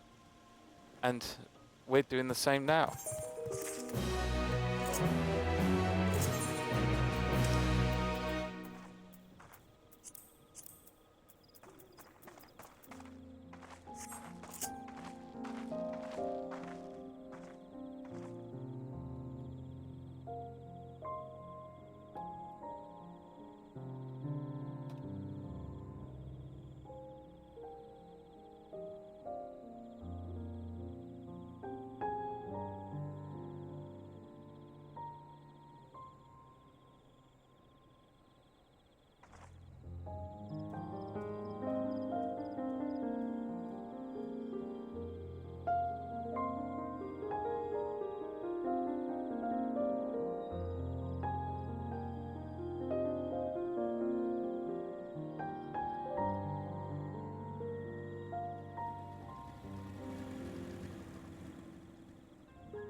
Wok Evo has given us valuable insight into the origins of the brick pibble.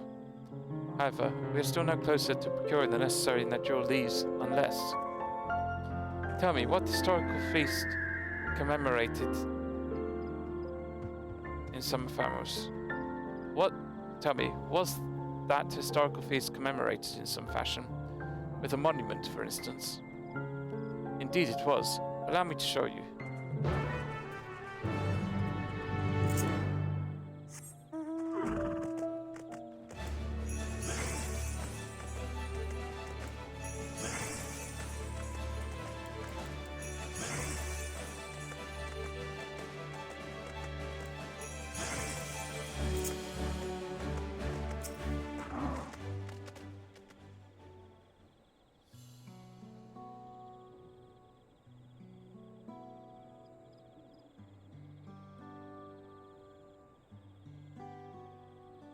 Here it is.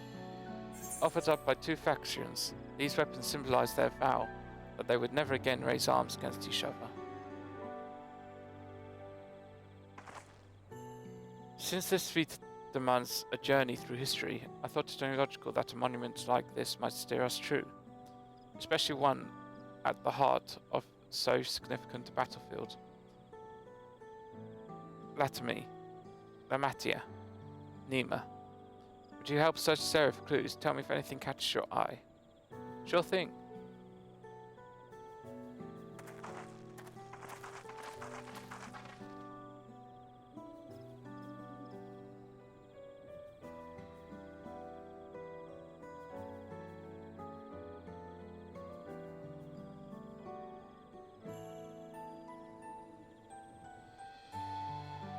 Look here, this soil's been recently overturned.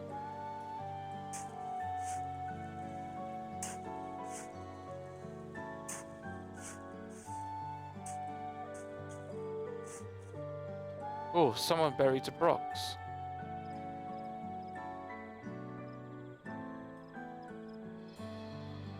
Well, well, I'd have been satisfied to find only a hint, but here they are. Fresh natural leaves. Hinmu Rook's doing, I wager. There's a poetry in hiding them on this battlefield, given that it was central to the war they helped end. Heh, so he planned all this from the start. Thank you again, Evu. You wouldn't have found these leaves without your help. It was my honor to render assistance. And, with apologies to present company, allow me to offer my encouragement as well, third promise. Ever since I witnessed your performance in the Feat of Reeds, I'd be certain that you are the most worthy of leading our nation. All the devised solutions handles ailing crops, but you alone sought to know their culture and revive Ihana, even if it seemed unrelated to your task. In my humble opinion, no one cares more for the people of Tololio and what they hold dear. Should you again require historical musings of an old shipwright, I am ever at your service. Now, I take my leave.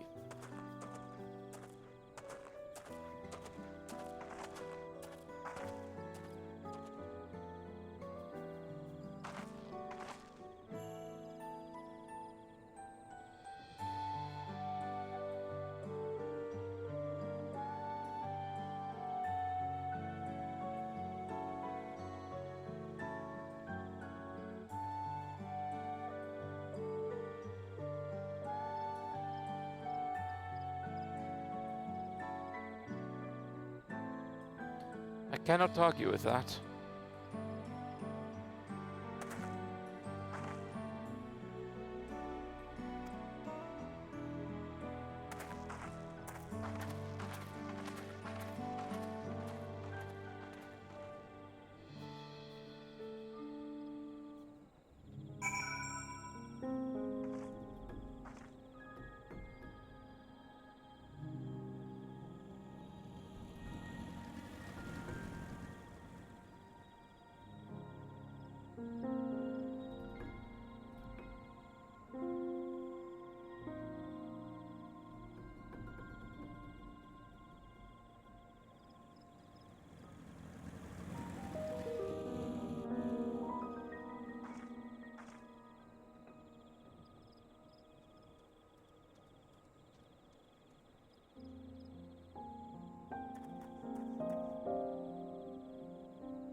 I'm glad we were successful. The others should be back soon, I suspect.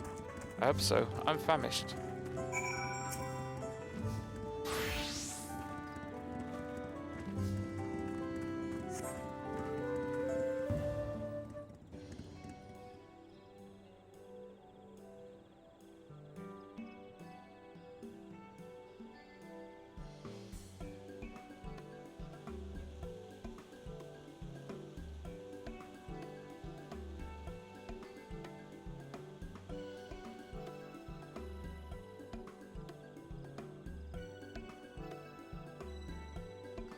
How did everyone fare? We got to the Najul leaves. Wook Evu came along and helped us find them.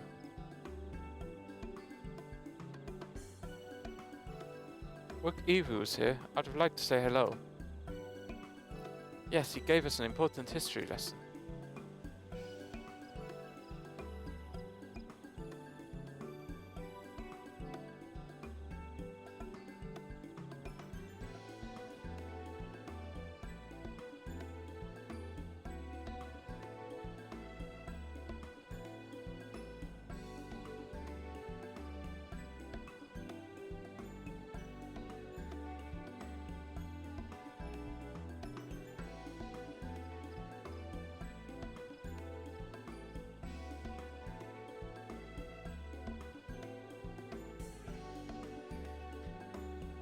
The goooo Jar Jar brought an end to centuries of warfare.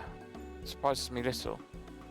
But to achieve said peace through cuisine is something else entirely. Leave it to my old man to find the oddest of solutions. But how about the rest of you? Is our kitchen ready? Everything should be in order. Orianja and I made another tour of the village and borrowed the cooking utensils we needed. No mention of what we needed them for, of course. And I am pleased to report that we are stocked with the finest firewood this forest had to on offer. Spoken like a true expert, Erenville and I found our Ibruk, so we should have meat plenty. It was a spirited creature, so much so that its hunter fell down a canoe trying to catch it. What part of never speak of this to anyone did you not understand?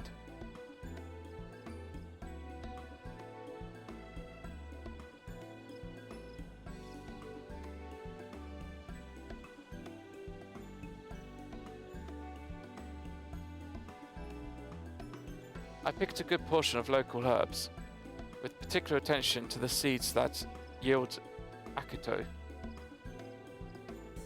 I'm told our resident astrologian divined the appropriate measurements for the seasoning as well. Aye, though through further inquiry did I determine the ideal balance of spices.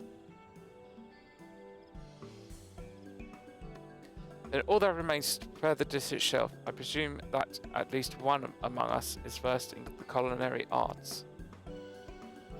I can hardly claim profound skill, but I've cooked for myself. You can leave the rest to me. And you, I hope, as I recall, you're an accomplished culinarian.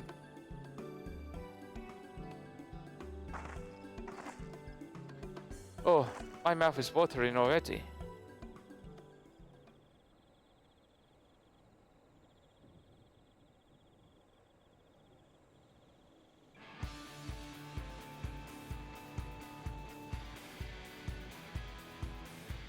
Without further delay then.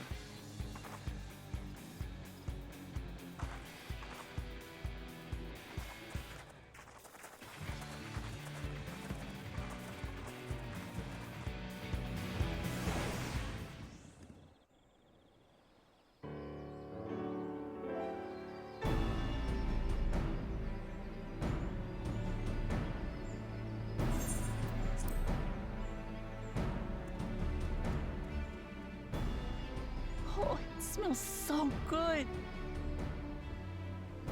Good, there is still time. I shall prepare our sample at once.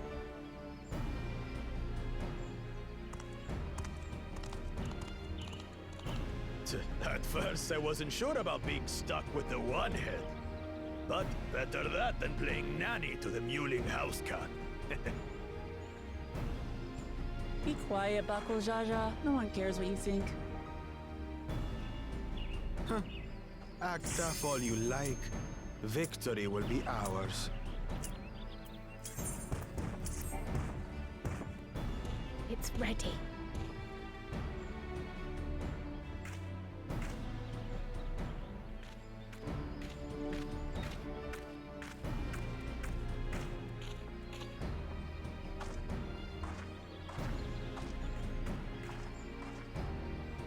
Apologies for the wait.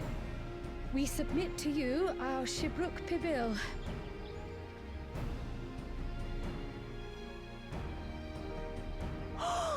This looks amazing!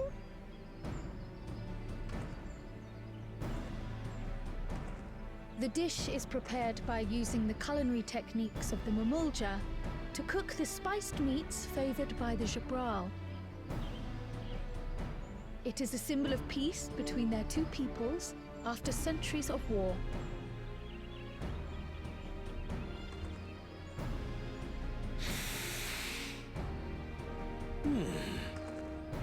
Both the ingredients and your methods appear to have been correct. Now then.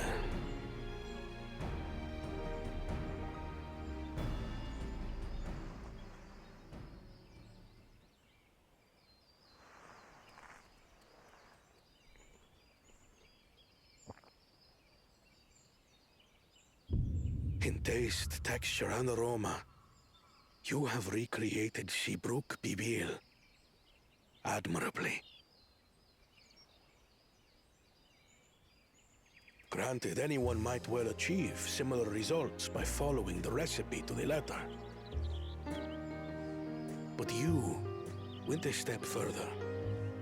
You sought to learn the cultural significance of the dish, about Yoktel's history of violence and your father's role in ending it. Your willingness to take lessons from the past befits aspiring Dawn servants. And for that, I commend you.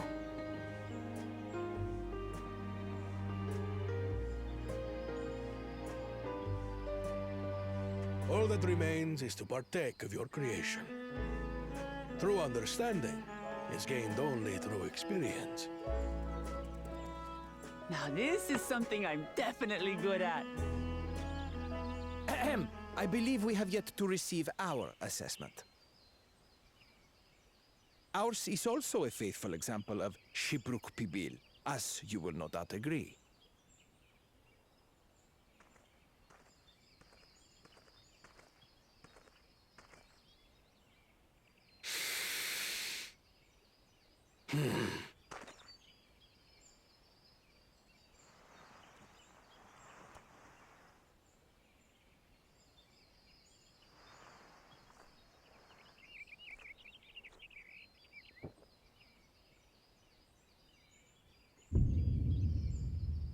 I see.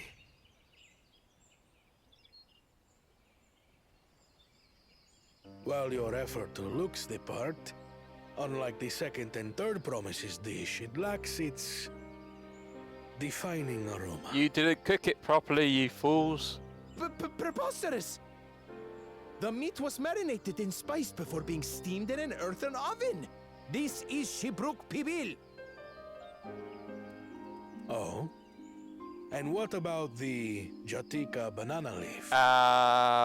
Gutted. Gutted. Because of you that we couldn't get any damn leaves. You can't fault us. But the second and third promises had no such difficulty, did they? That which they needed, they acquired simply by showing interest in our history and heritage. Ugh, it's just some crusty old leaf. What difference could it make?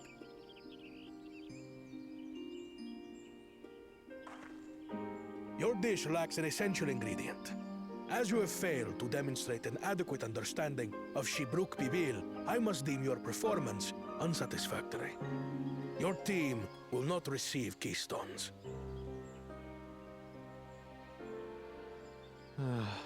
This was stupid anyway.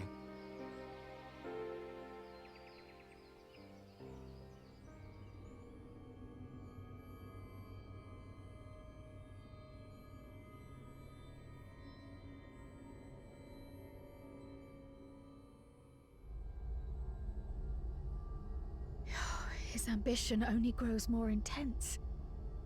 That someone could harbor such dark thoughts towards family.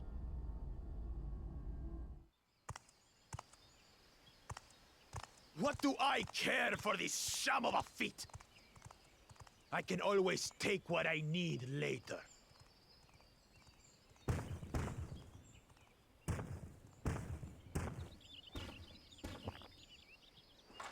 This is delicious! The brook is so tender it melts in your mouth, and the way the najul leaf rounds out these spices is sublime. This is the taste of harmony. Someone who only knows brute force and deception could never appreciate it. Okay, calm yourself a bit. Choke on your harmony.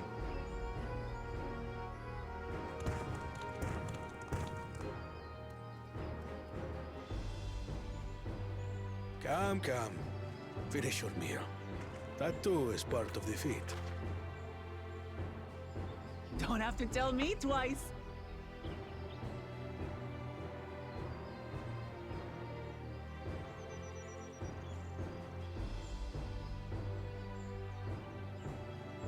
Ah, that was bliss. You've got real culinary talent. If you ever tire of adventuring, you can always be my personal chef.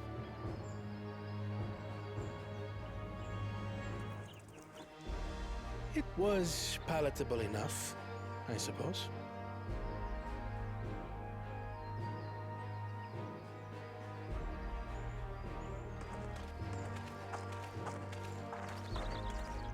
To you, who have successfully performed the feat of repast, I present these keystones.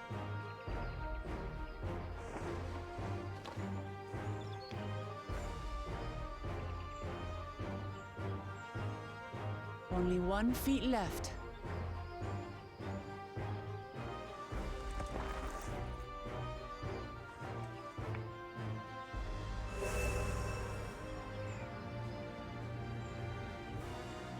Well, I should get going then.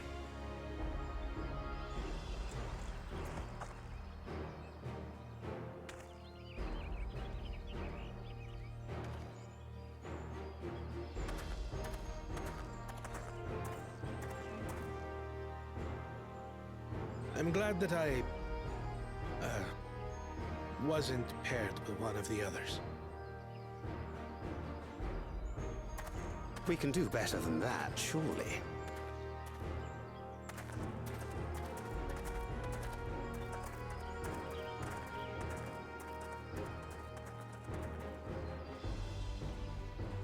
The 6th keystone is ours. Thanks for all your help, everyone.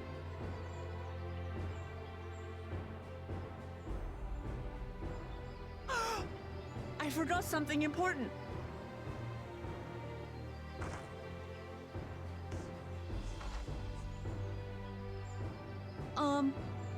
Was there any shipwreck people left? I could really use another helping.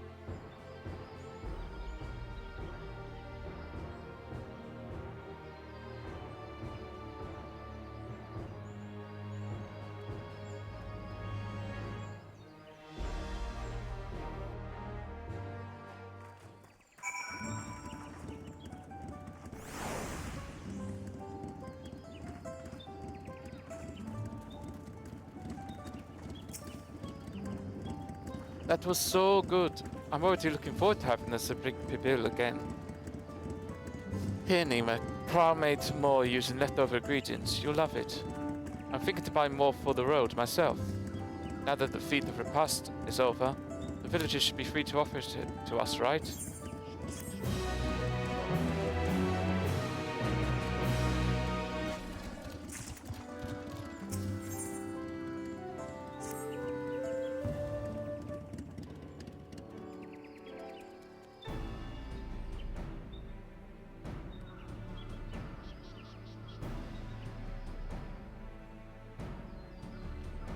Seeing as we now face the penultimate objective of the rite. Whoops. Wise, yes, but impossible. The tonic traverse which connects the upper forest to the Jartika heartland is still impassable. Is there no other route? I'm afraid not. Work to clear the path is underway, though, so I'm hopeful we can resume our journey soon. Then let us each use this time as we see fit. I, for one, would like to explore the village's surrounds, if Erenville would oblige me with a tour. Very well, I have no other engagements. Then I will come with you if if only to prove that I am capable of keeping my footing.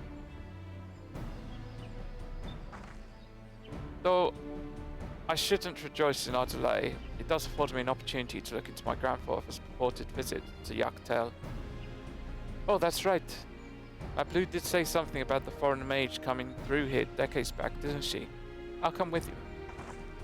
Want to join us, Nima? Let us reconvene here after our respective diversions.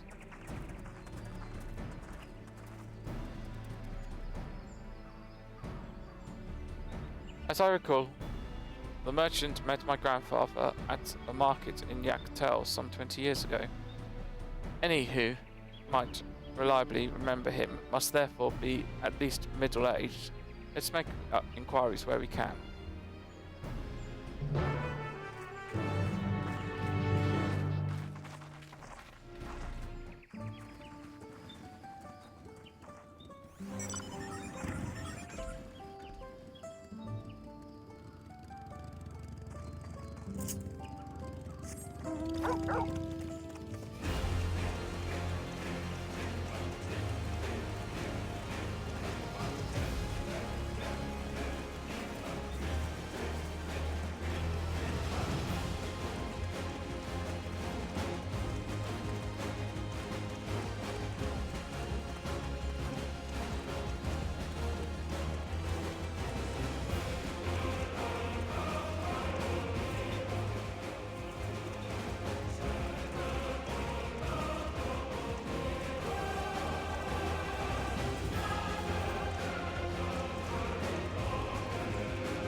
A foreign mage 20 years ago?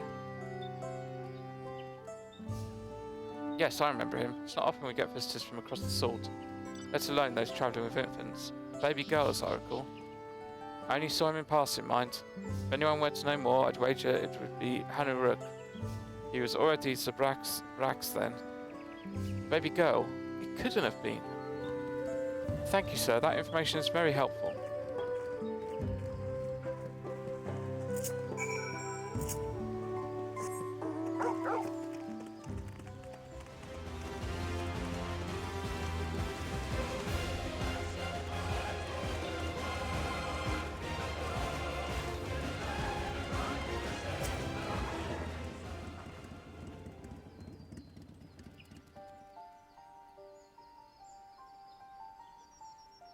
Hello again. Do you require assistance?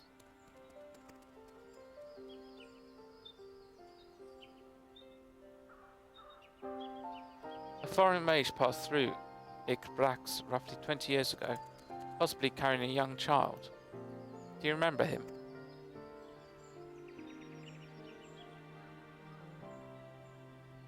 Why do you ask me this? Who is this man to you? He may have been my grandfather, and I wish to know what brought him here. Your grandfather? Not by blood, but he is family nonetheless.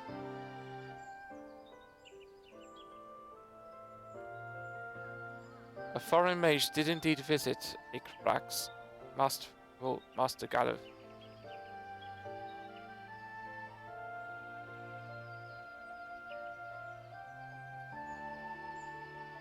So far as identity is concerned, I trust you are satisfied?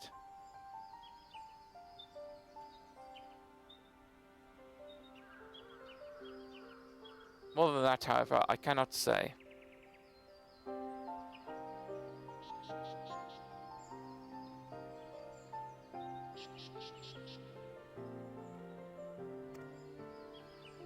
Why not?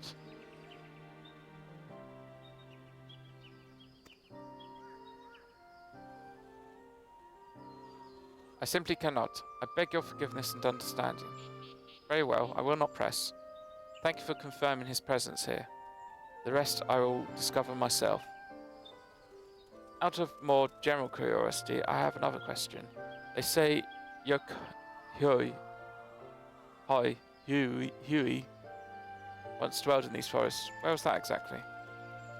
General curiosity indeed, but yes, before they withdrew the Yorakuja some 5 centuries ago, the Yokhoi claimed Tail as their own.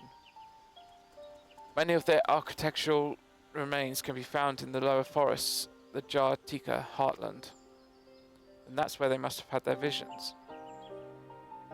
Thank you. That answers much more. I understand what it means to long for one's family, so believe me when I say that. Though my position forbids me from aiding you any further, I wish you success nonetheless. By helping the third promise find the Golden City, you will surely find the answers to your questions.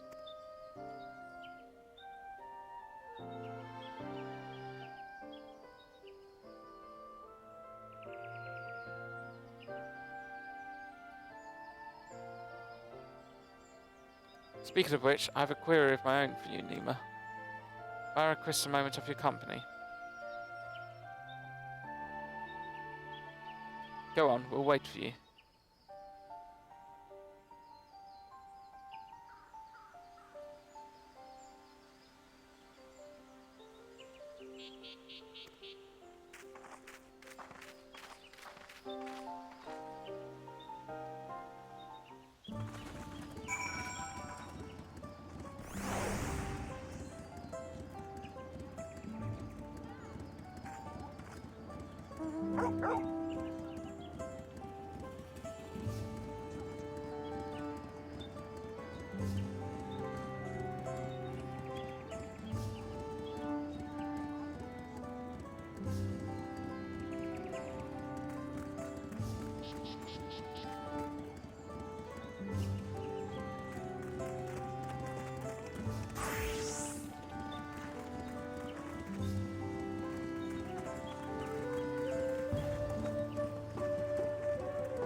Thank you for obliging me.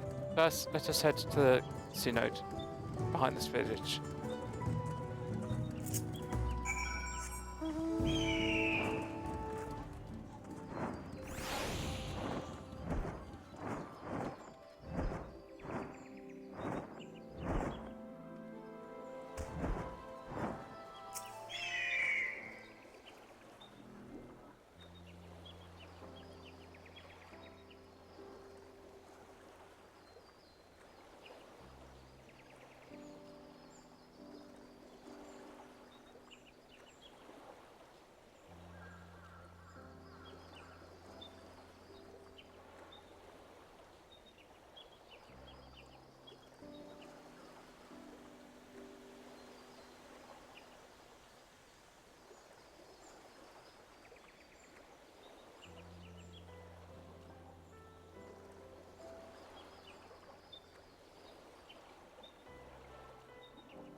It's my intention to see you off without saying anything, but Mr. Scar's pleas has softened my resolve.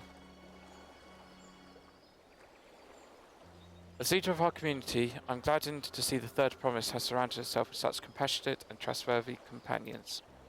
Would you tell me of her journey thus far?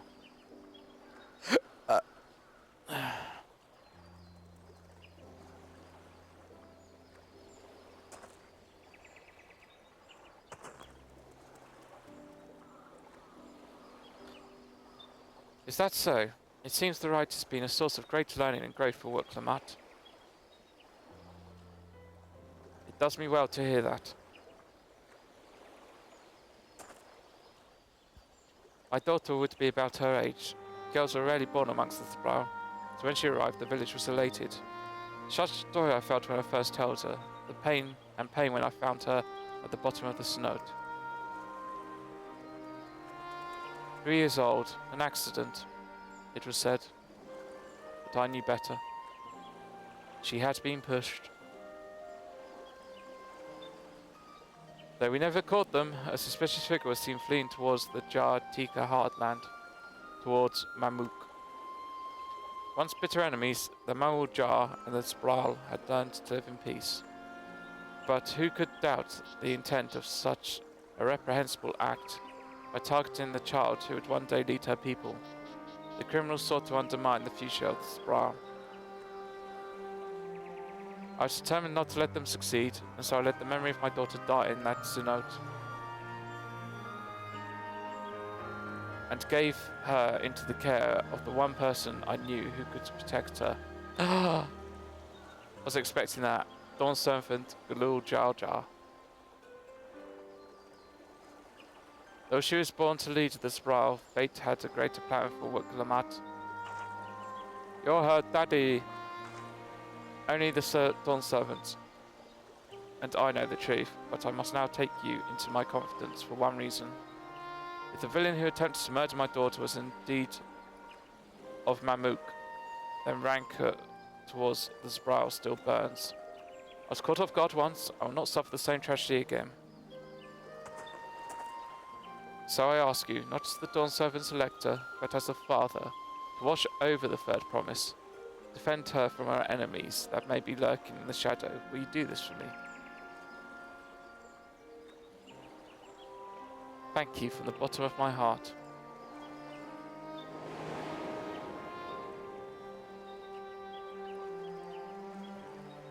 Will you hear my question and answer me plainly?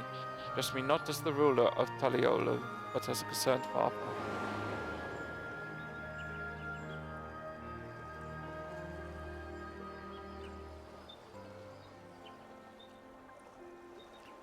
Suffice to say, this conversation must remain between us. Pray breathe not a word of this to anyone.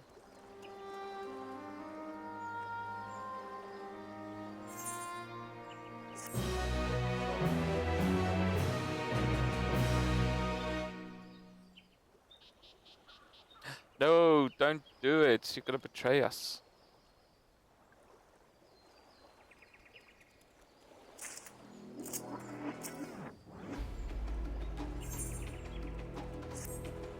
Recalling the past has rendered me emotional.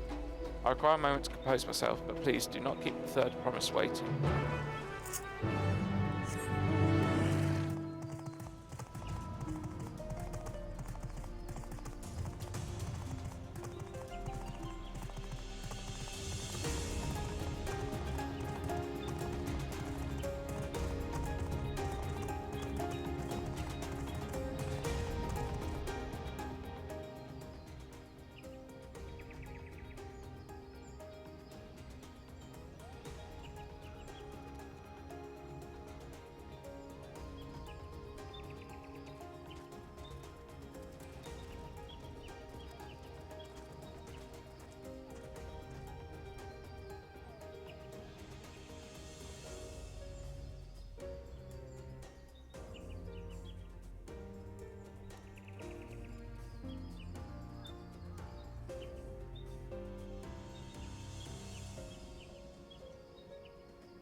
Upon speaking with Wiklamat, several cutscenes, yes, so...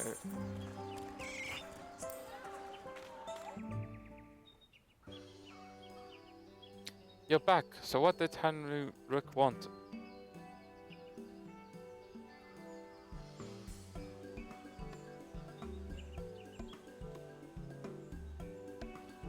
It's alright, you don't have to say. More importantly, the Tinnenbeck Traverse still isn't clear yet. Something about even more rocks.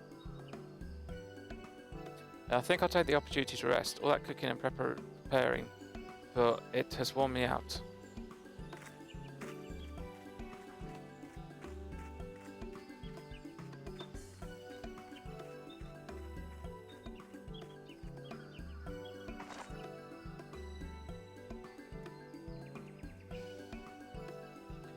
The nap does sound tempting.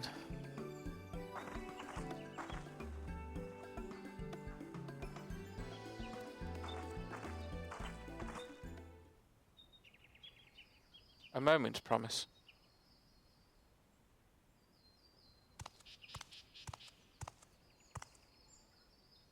Gonna tell you. You're one of Bakul Jajas. What do you want? I've come to fetch you. You're welcome to refuse, but know that it would be most unwise. Why is that? I'm sure your salted friend has an idea. What do you think?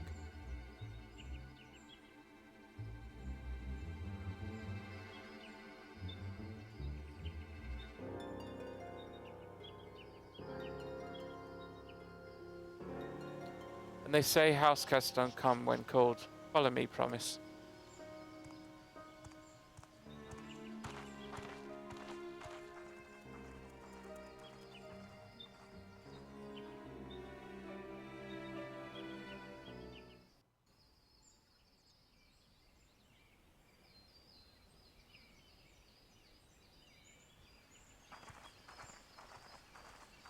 What is the meaning of this? And just how far do you plan on taking us?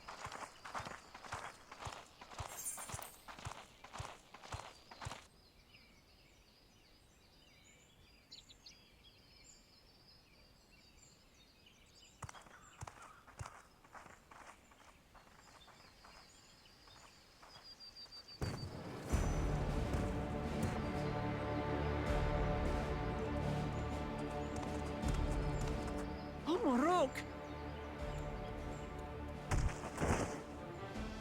Bakul Jaja, you snake! If you want my keystone so badly, you deal with me and me alone. Leave the Elector out of this.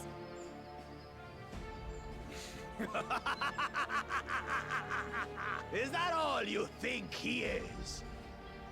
Foolish kitty! This man is the reason we are here.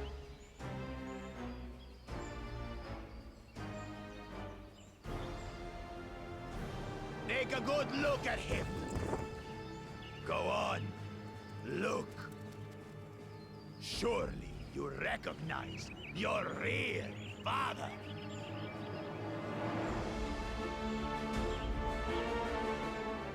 Don't believe us?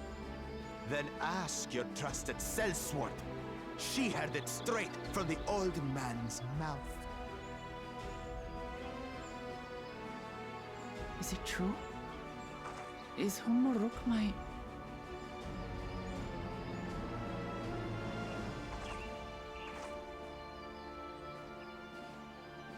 Your silence says it all.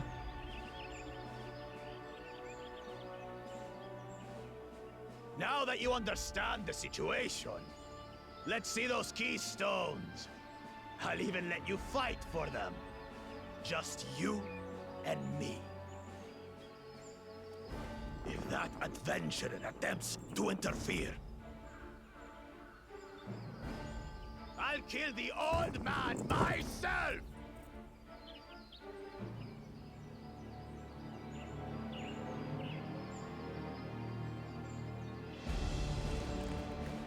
You despicable, heartless fiend! Kinsman or no, I won't stand for you taking hostages! Come on then! You wanna fight? I'll give you a fight! Oh, such heroic caterwauling promise. I'm shaking. Guard our hostage well. We wouldn't want to attempt any thoughts of rescue.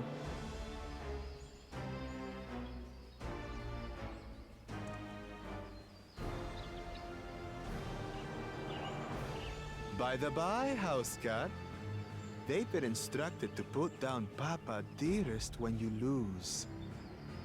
Hopefully he's settled his affairs.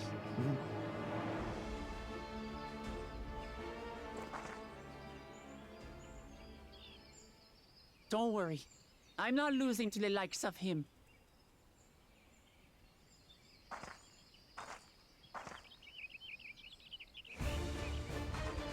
Well, what are you waiting for, you blessed bastards?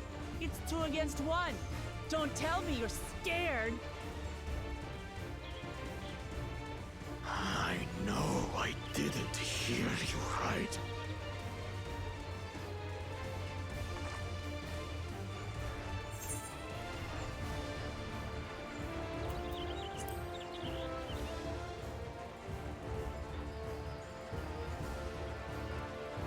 You dare call us cowards? And kill you all! Don't look away, Sultan. I want you to watch as I tear your beloved promise to shreds!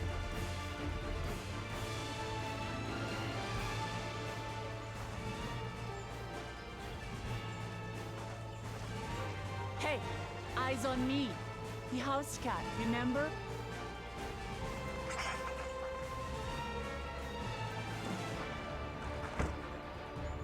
I'll say it again. I'm not losing to the likes of you. I'm going to become Dawn's servant, and I will protect my people! Let's go! Let's defeat this beast.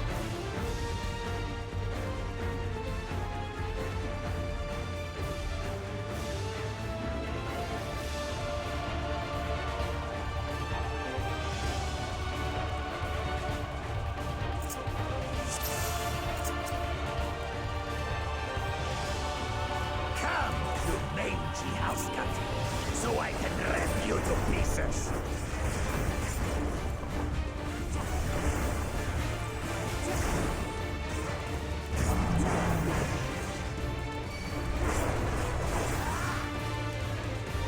I'll cut you to shreds!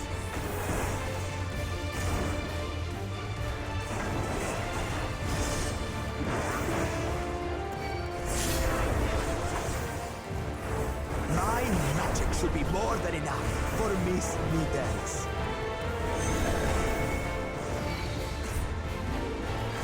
I'll make you eat dirt!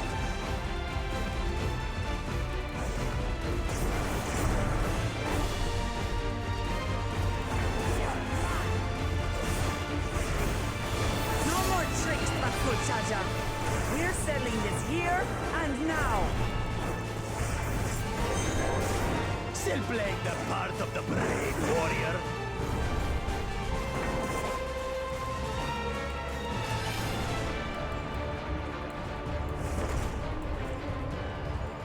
Miss Needles is no longer abusing me, brother. This rite has taught me so much. About my nation, my people, and myself.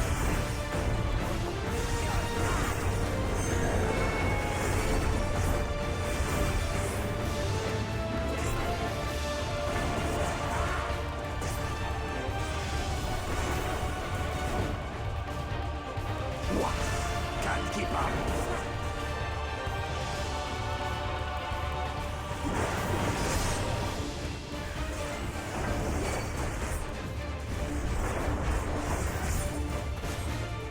How do you like this?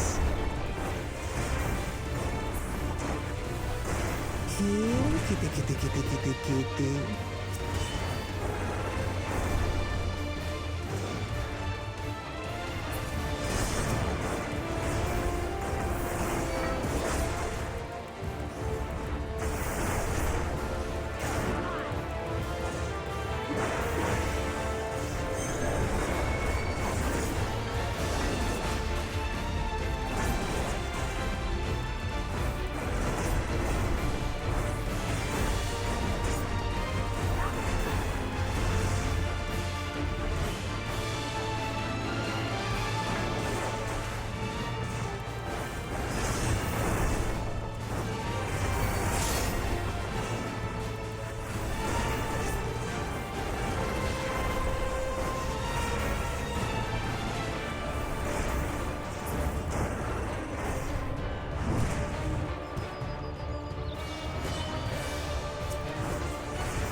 understand what it means to live in peace.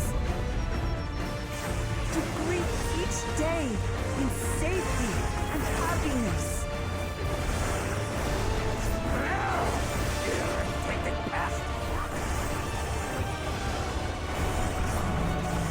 It's time we finished her.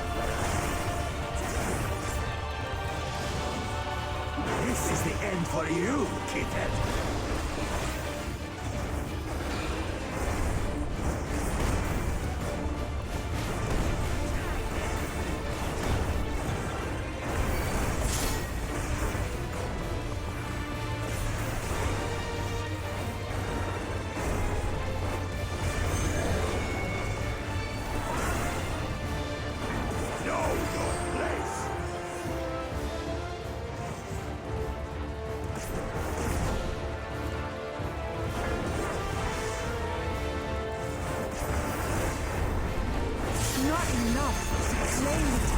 No, I'm gonna lose. No, Yeah. I must carry on Papa's legacy. Try again.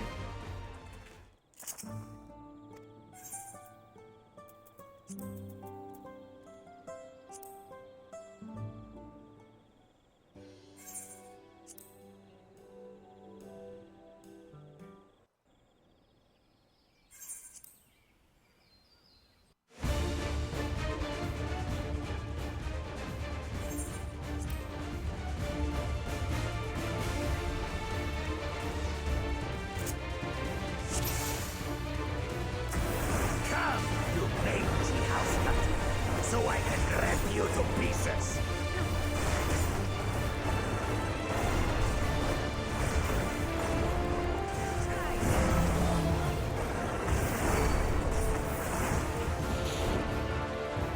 I'll cut you to shreds.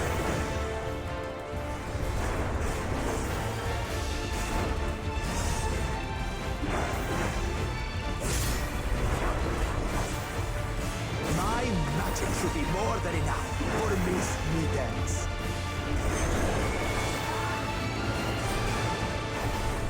I'll make you eat dirt.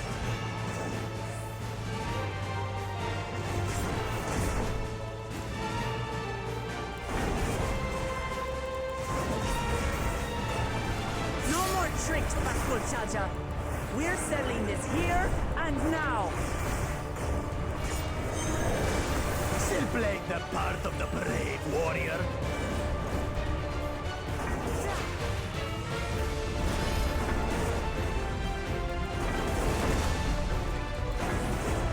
Miss Middens is no longer abusing me, brother.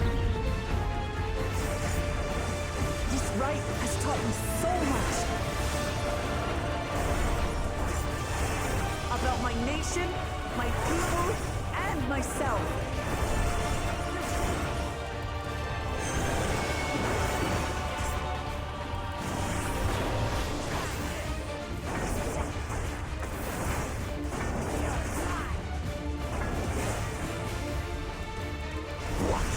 Can't keep up.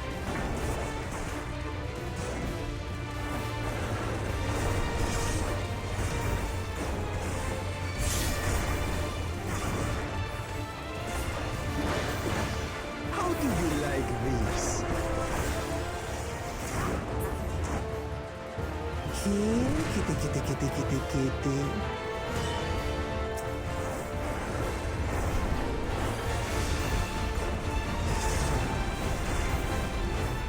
I finally understand what it means to live in peace. To greet each day in safety and happiness.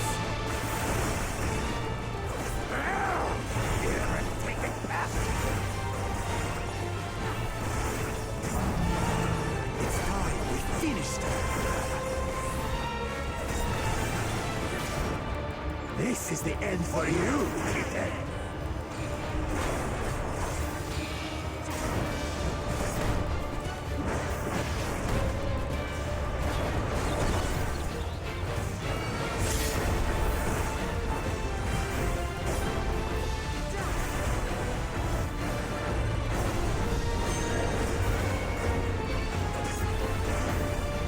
Know your place.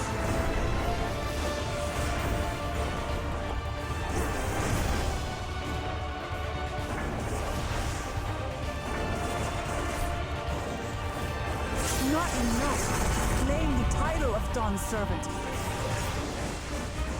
I must carry on Papa's legacy, his love for our people.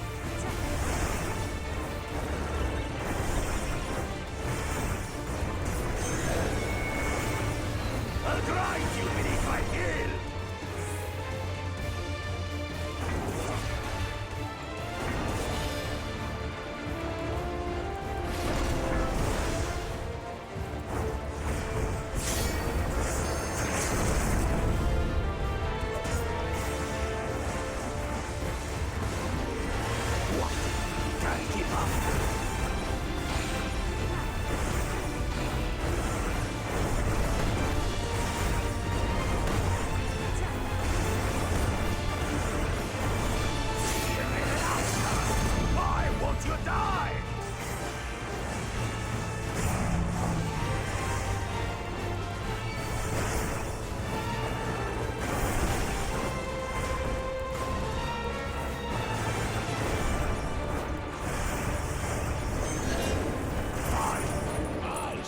The true power of the blessed! What do I do here? Oh. I will be the next Dawn servant, and I'll protect my people's happiness to the last!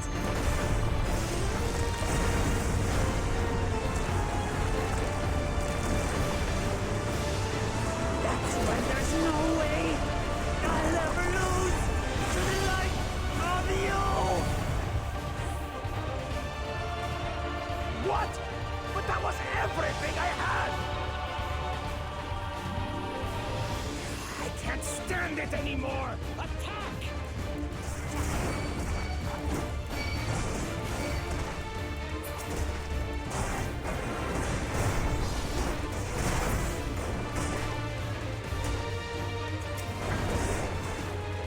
This is our fight! Stay out of it! You bring shame to our hearts.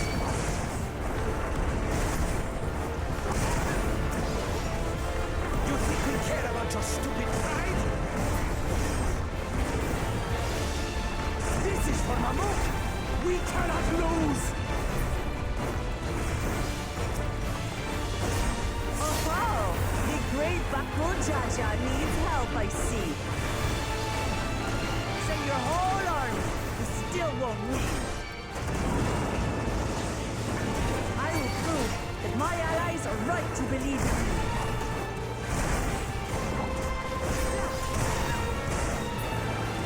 Confidence. Changed. She wasn't like this before.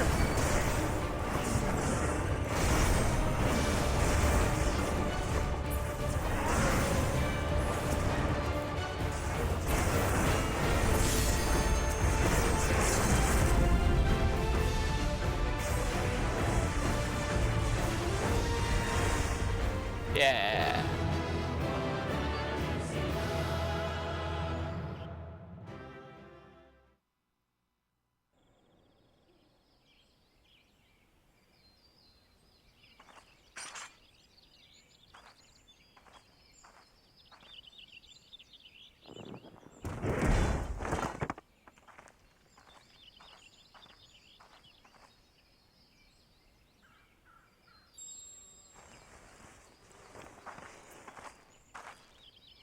We got our stone back. Woohoo!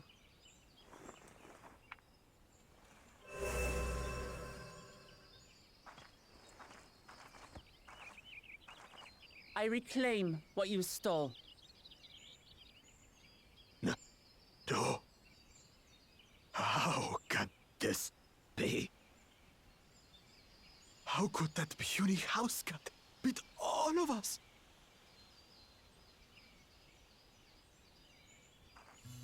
You've caused nothing but trouble with your dirty tricks.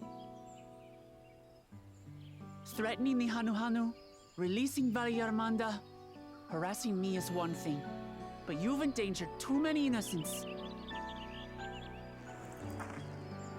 No more, Bakuljaja. I will not stand for it. If you even think of tormenting my people again, you will answer to me.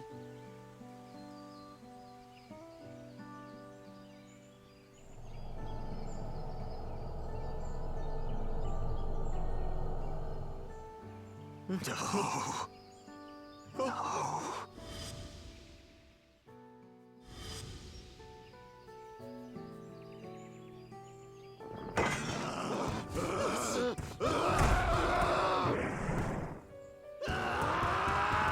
Haha, little baby.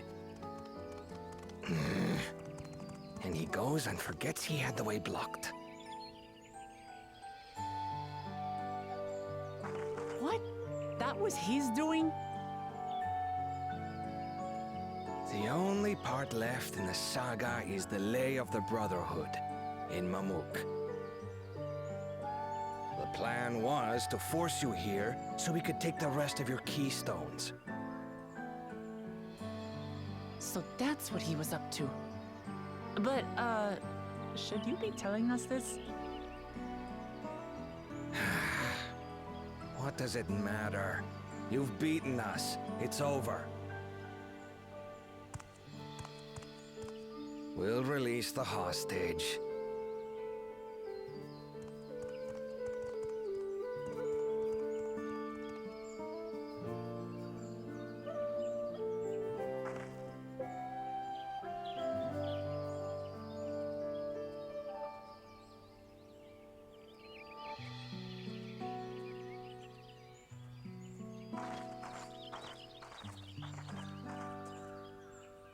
I'm sorry. I was careless. Are you all right?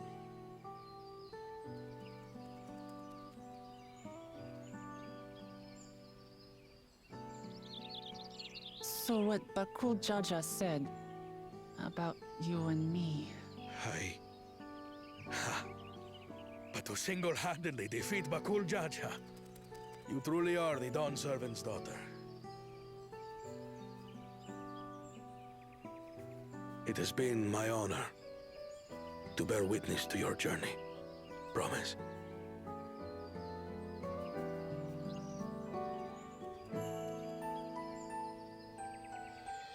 Promise. Yes. That's what I am. I'm Gulul Jaja's daughter, and Tuli Hyolal's next Dawn servant.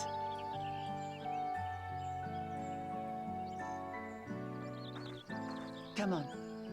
Let's rejoin the others.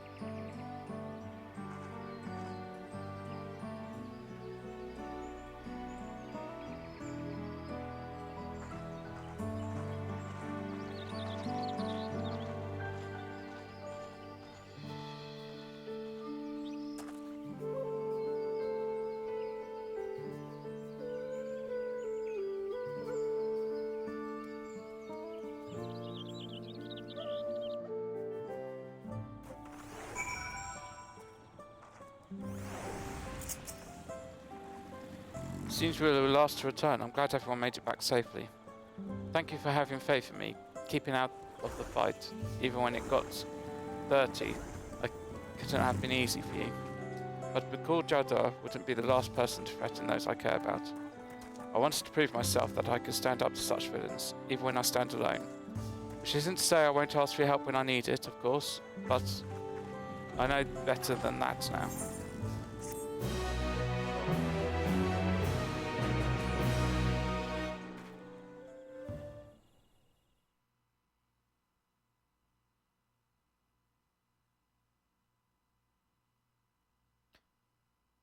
Hey Google, turn on computer lights.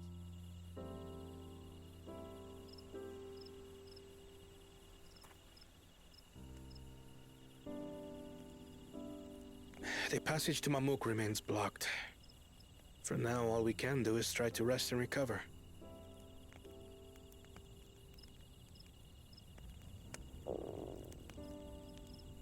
Perhaps with a meal, as my sister would no doubt suggest. Shall we borrow the kitchens and prepare some Shibruk pibil?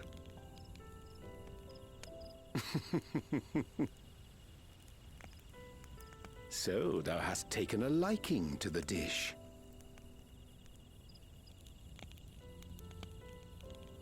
As we learn to appreciate the unfamiliar, 'tis only natural that we develop new affinities.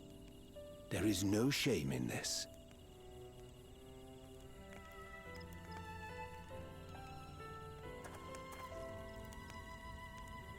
but there is in ignorance. I had barely considered what the people of Tuli Yolal hold dear, what hopes they harbor for the future. Our nation is built upon the bonds that Father forged during his journey across Tural. But so single-minded have I been in my advocacy of foreign innovations that I failed to understand my own people.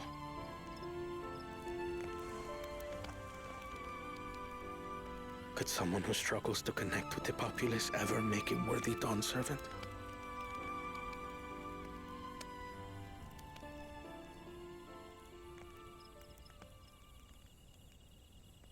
To understand and connect with people is by no means easy. But there is something you can do to pave the way. Let them see you for who you really are. What makes you laugh and cry and rage. That sort of honesty is the first step towards mutual understanding and connection. Understanding begets fellowship, as my father said. And yet, what you suggest does not come naturally to me.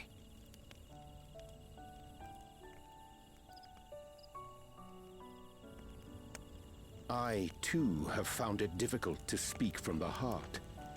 In thy struggles, I see mine own, painful in their familiarity.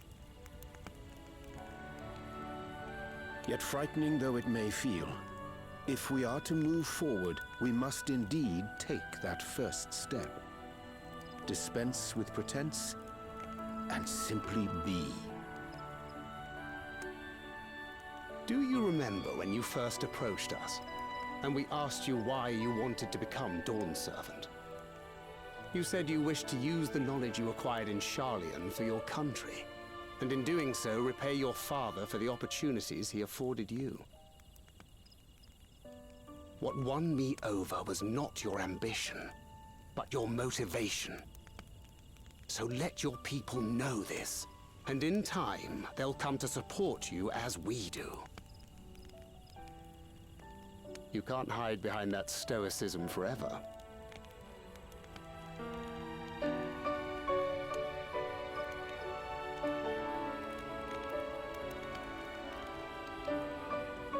Very well then. I will make a greater effort to be myself. By not being my usual self so much.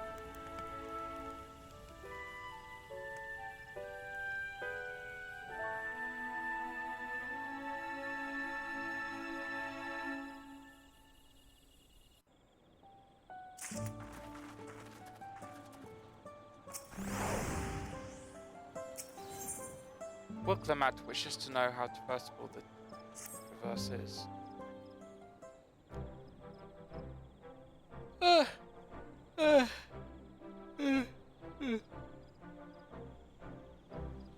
Still being cleared, I'd assume.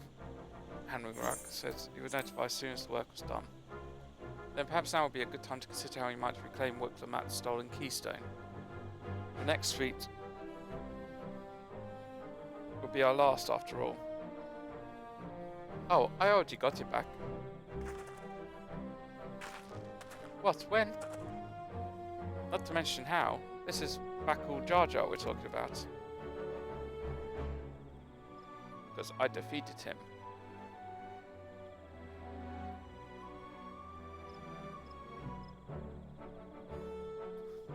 So I taught him a lesson and took my keystone back. You bested Bakul Jar Jar in a single combat. Bravo. Here, what can I say? I've had good friends to encourage and cheer me on.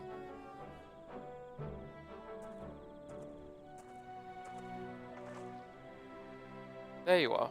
Our excavators have contacted me with the news of their success. The Time Beck Traverse is now safe for travel. Then we finally can make Mamuk. Come to think of it, isn't Bakul Jar Jar's home? We can only hope its residents don't share his winning personality. It is indeed the city where Keten Ram first met the Dawn Servant. Surely some civility awaits us. I would not be so certain. It is true that Dawn Servant received Ketenram in Mamuk and was instrumental in the establishment of friendly relations between Spral and Mul-Jar. But since that time, most of Mamul-Jar who supported his peace have left their city in favor of aiding in the capital.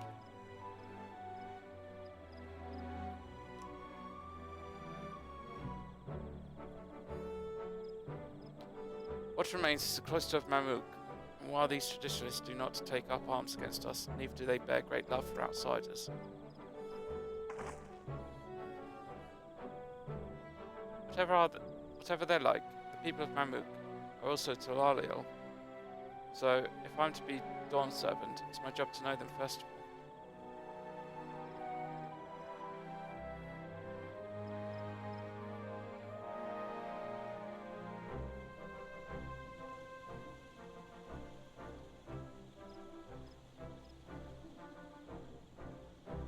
Well, we'll be on our way then. I'm glad I could learn about where I came from. Indeed, so much Zbruk Pibble besides. Thank you for everything, Hanuruk. Till next time, take care.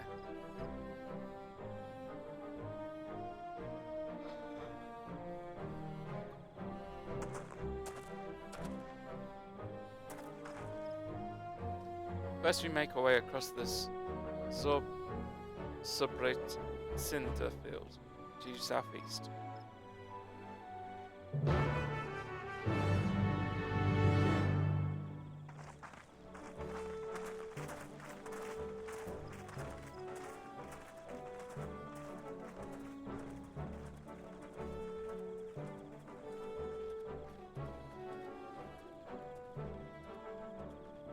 How you have grown indeed.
first will bring us straight into Jar Tika Heartland.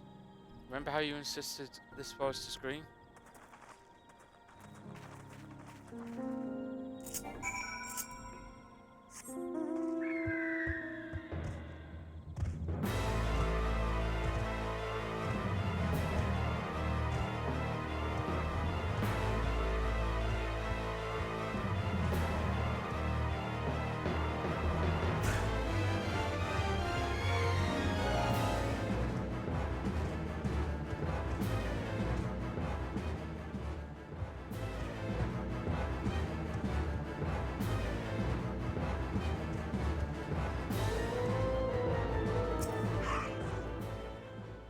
The path is quite steep, isn't it? Let's take us time to descend safely.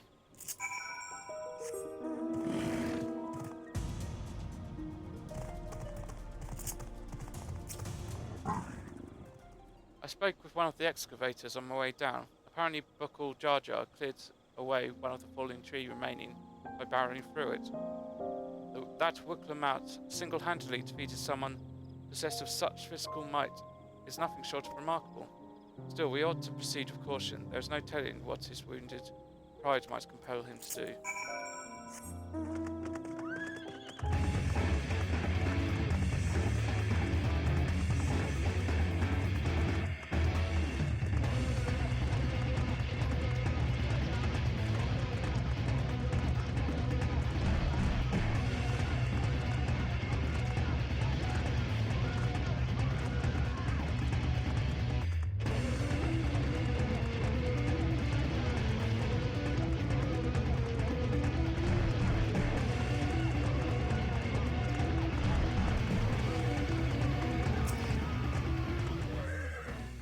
Alluring, isn't it? In more ways than one. Take my paring stone and hold it close to the glowing rock.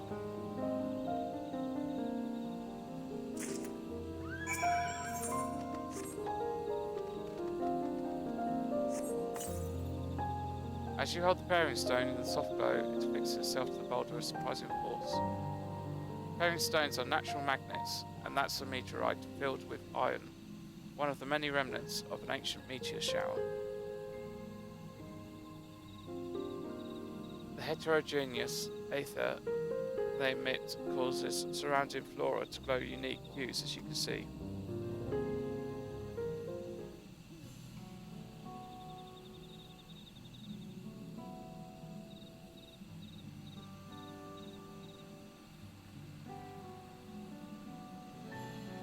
So these glowing boulders came plummeting down from the heavens. The Drow will be merciful.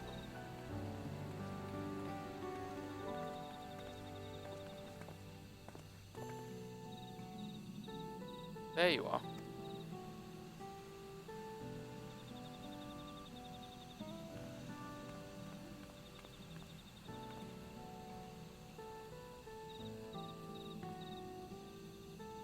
Blue, it's all blue.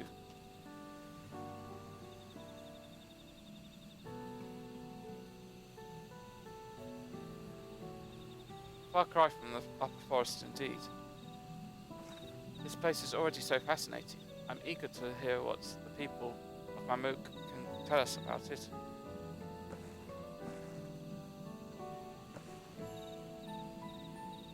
Keep running, we're almost there.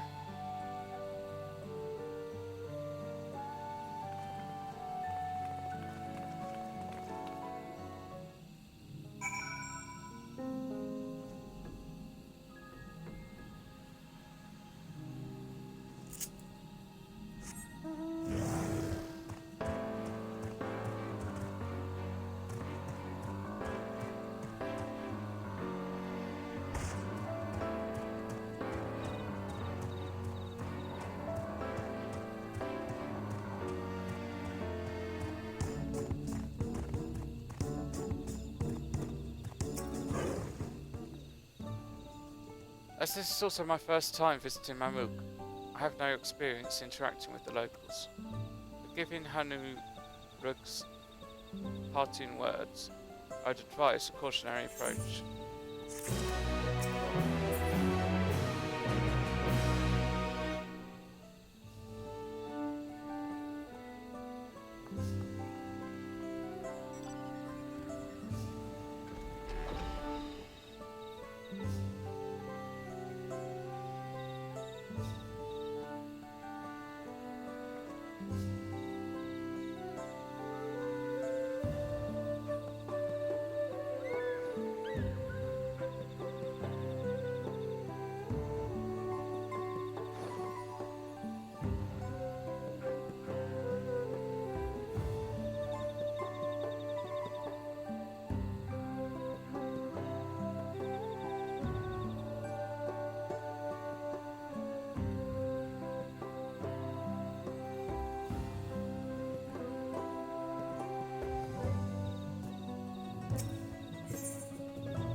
Finally, Mamook. Woklamat is eager to make progress. Well, we all know what comes next. Two streets seem to converge on this parcel, so I suppose we split our numbers between them. Given Hamnu Rook's guidance, I would suggest we err on the side of caution and move throughout the city in pairs. Everyone could come with me, and Alice can go with Carl. At least Nima to accompany Woklamat. These arrangements are to everyone's satisfaction. But may our respective searches prove true.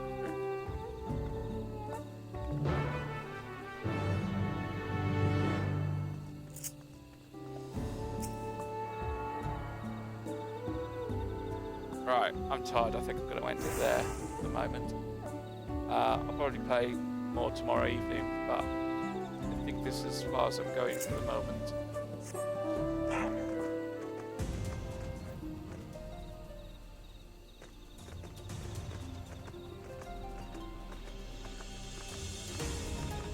This is very cool, this area though.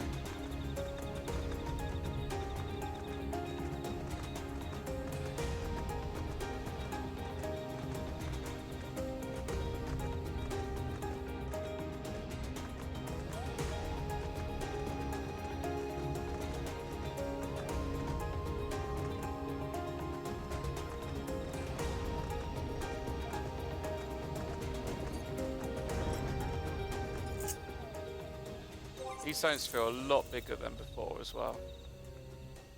But, gonna leave it there. Cool.